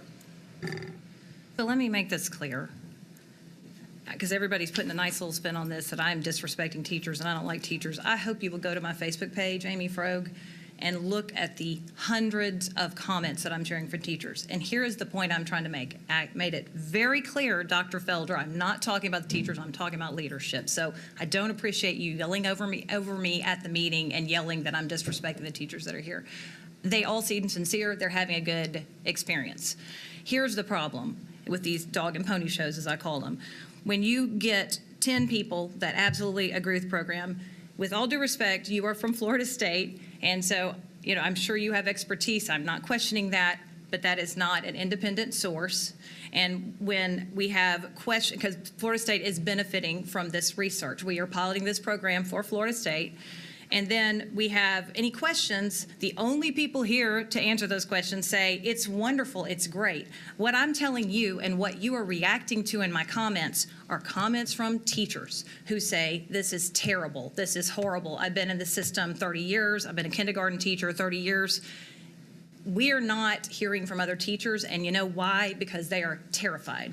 They believe that they will be fired, and actually we did. We essentially fired 87 teachers in a vindictive stance. We did not fire 87 teachers. They were displaced, but there was no plan in place for them. It was a total fiasco. I heard from these teachers over and over, and about 33% of them have now left the district. These are our best reading teachers.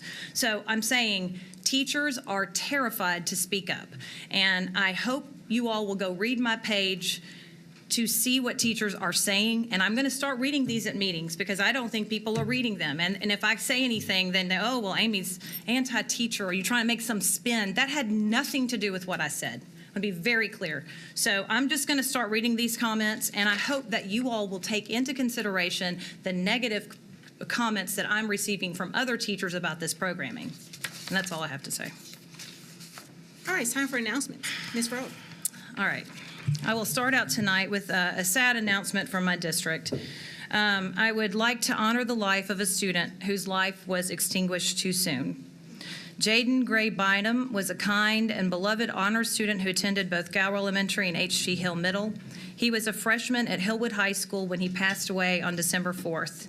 He was a very active teenager, a second-degree black belt in Brazilian Jiu-Jitsu and Muay, I don't know, I'm probably saying this wrong, Thai kickboxing. He loved to play the guitar and swim. Jaden was also an avid video gamer and a great older brother. I'd like to share some comments from his mother. Jaden always made sure that any kid who looked lonely or sad or was left with a smile and knew they were not alone. We do appreciate all the MNPS teachers, principals, and counselors that came to celebrate my son's life. Over 275 came to celebrate with us. So many said that my son's kindness had touched their heart in a way that was unforgettable. Please help me spread what I believe is his legacy. Treat everyone with kindness. Instead of your phone, look at people. If they look lonely or sad, talk to them and truly show them that you care, because you do.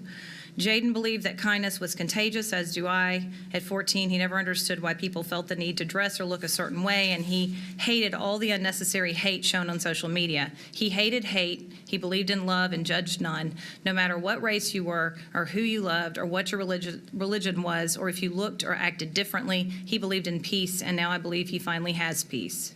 If you'd like to honor this sweet boy's life and help Jaden's family, I've shared a GoFundMe page on my school board Facebook page, which you can find under my name, Amy Frobe. And I will read one teacher comment tonight, and I'll be done.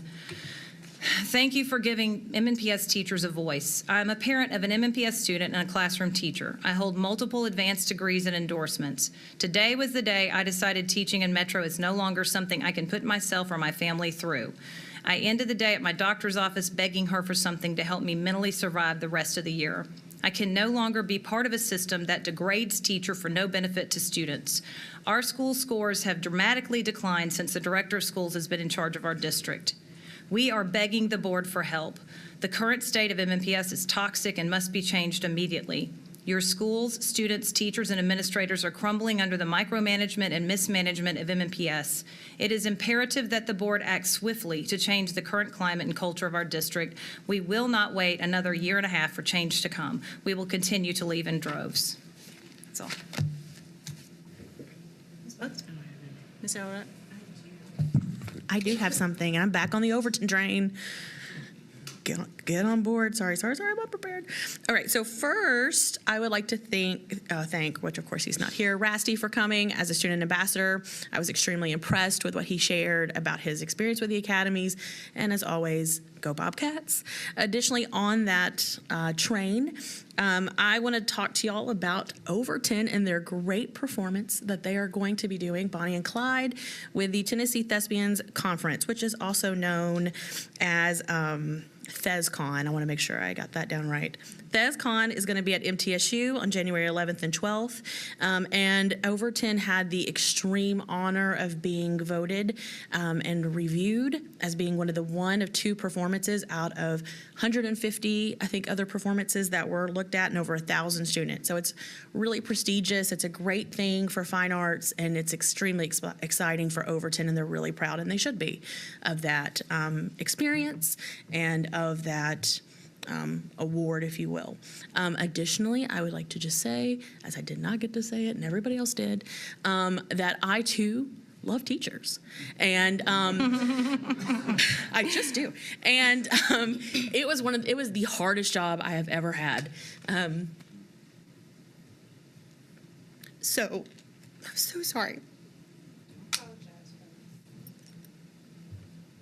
Oh, that's so embarrassing. I'm sorry.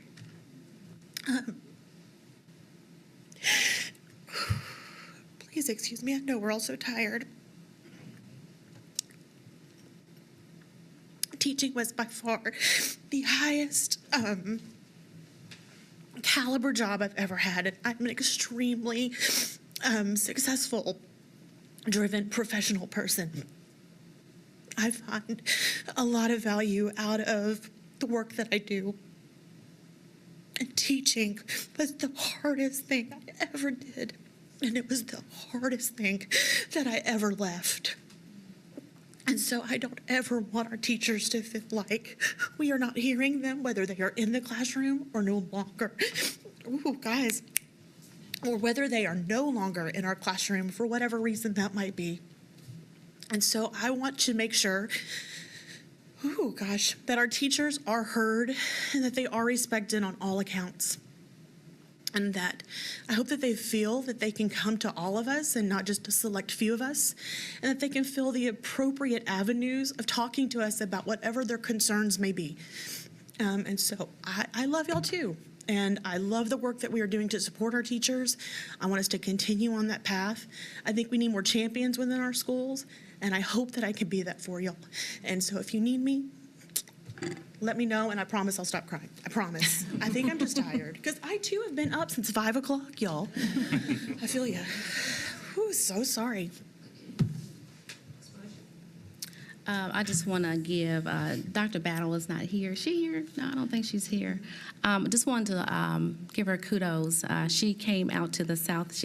Well, I'm in the southeast quadrant, as you guys know, and she did a listen and learn for our teachers, and she did one for the community. And when I tell you, I was simply blown away on how her team came out and they did their thing. Not only did they come out, but they They brought presenters. They brought extra things for our children to learn about, and it was just so impressive. So I was really thankful that she took the time out, her and her team, and cares so much about her quadrant. And I am so proud to be a part of Southeast Davidson County, and looking forward to the work that she's doing out there, and give her a pat on the back because she did a phenomenal job.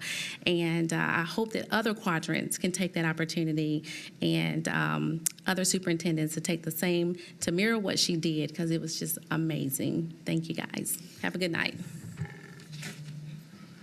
So I think we had listen and learns that were conducted by all of our quadrant superintendents, I'm pretty sure. So I do want to thank all of you for the great work. We had an interesting conversation, but I'm going to put a pin there and do one task I was asked to do, and that was for Ms. Shepherd. She had a couple of announcements, and like Ms. Frog, they were condolences. One was to give condolence to the family of McGavick High School student Dante Drew, who was killed last Thursday night. Dante was number 44 on the McGavick High School football team and was also part of the Kappa League mentoring program. So we want to keep his family in our remembrances, especially as we journey deeper into the holiday season. Second set of condolences is also to the family of former McGavick High School principal Steve Young, who passed this week. He was the principal of McGavick High School when Ms. Shepherd's two oldest were students at McGavick High School. So please remember Mr. Young's family as well. So this has been a long evening, and lots of emotions and lots of other passion. That's my word, passion run amok, but passion. And so, as I hope to always remember to say, absolutely thank you to all of you who hang in here with us for the hours that we convene. But as I also always say, this important work. And there's great work going on here in Nashville. And so there's several images that come into my mind, and there's just two things I want to share that are going to end up somewhere. But, you know, that's why you get to sit in the big chair. It's okay. It's okay. One of the books that we've been asked to read as a part of this board is Leadership on the Line. And one of the huge lessons from that book in its entirety is that leadership is hard. And leadership requires a level of boldness that requires you to always remember that you don't come first. And so I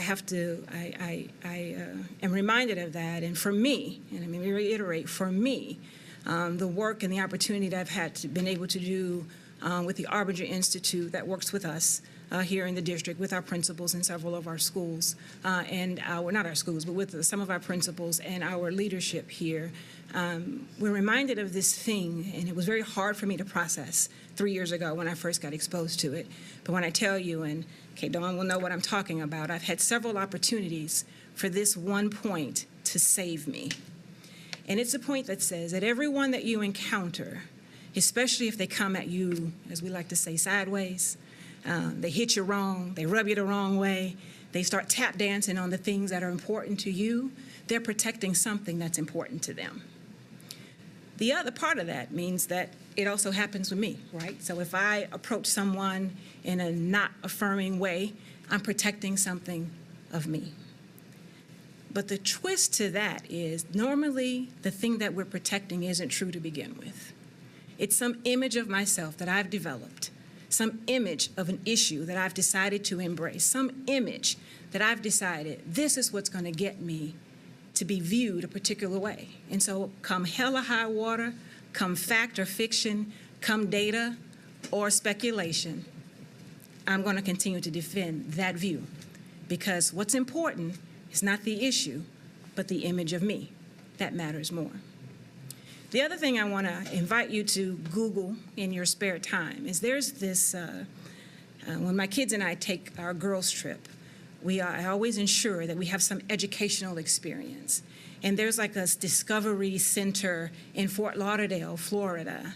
And outside the entrance is this huge mechanical structure that's actually a clock. But the thing that keeps the clock moving is a series of balls of varying weights that causes the time, the second hand to move. And then when the weight is a little bit heavier, the minute hand progresses. And the largest weight allows the hour hand to progress. And so what I will invite you to use that to remember is that certain weight, certain input is drawn to certain receptors. What you tend to receive is usually what you're advertising that you're willing to buy. I caution my daughter this, especially being a college student, about gossip or rumor or innuendo, especially being so far away and sometimes dialing my numbers not quick enough before she makes that decision. And she actually had a situation. She got into an altercation with a basketball player. But she got into this altercation with a basketball player defending something another person told her happened. She eventually realized that that wasn't true. But she was willing to defend her friend to the end. And so she got called into the deans of students space, and actually campus police got involved. And she says to me, she says, well, I have to go and tell what happened. I said, nope, you have to go and tell what you know. Tell what you know. And what you know is limited by the firsthand experience that you've had. There's varying degrees of knowledge. And the most important one and the most valuable one and the only one that you can rely on and defend until the day you die is that one that you've experienced firsthand. I say all that to say, I appreciate the invitation from Dr. Felder for all of us as board members, for community members, for parents to have the experience. Our schools are open. Our principals need you to come and see the great things that are happening and to see the challenges that they're having as well. Because just like we need you to advocate for successful programs and successful initiatives, things like CKLA, that's not the only thing that are saying that because you sit in zip code 37208 doesn't mean you can't learn a four-syllable word. And doesn't mean you can't then learn that word and use that word in the proper context, because that's what's happening today in the 37208 highest crime rate zip code in the country, not just in the city of Nashville. So I appreciate the hard work. I appreciate that it's 8:51. So I leave you with happy holidays, because we ain't doing this no more this month. Be there no further business. This meeting is adjourned.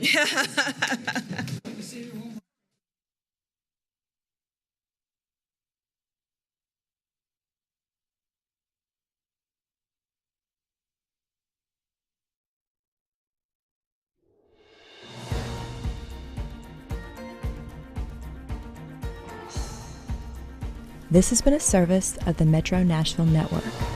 If you would like to see this presentation again, or for more information about this and other programs, visit nashville.gov.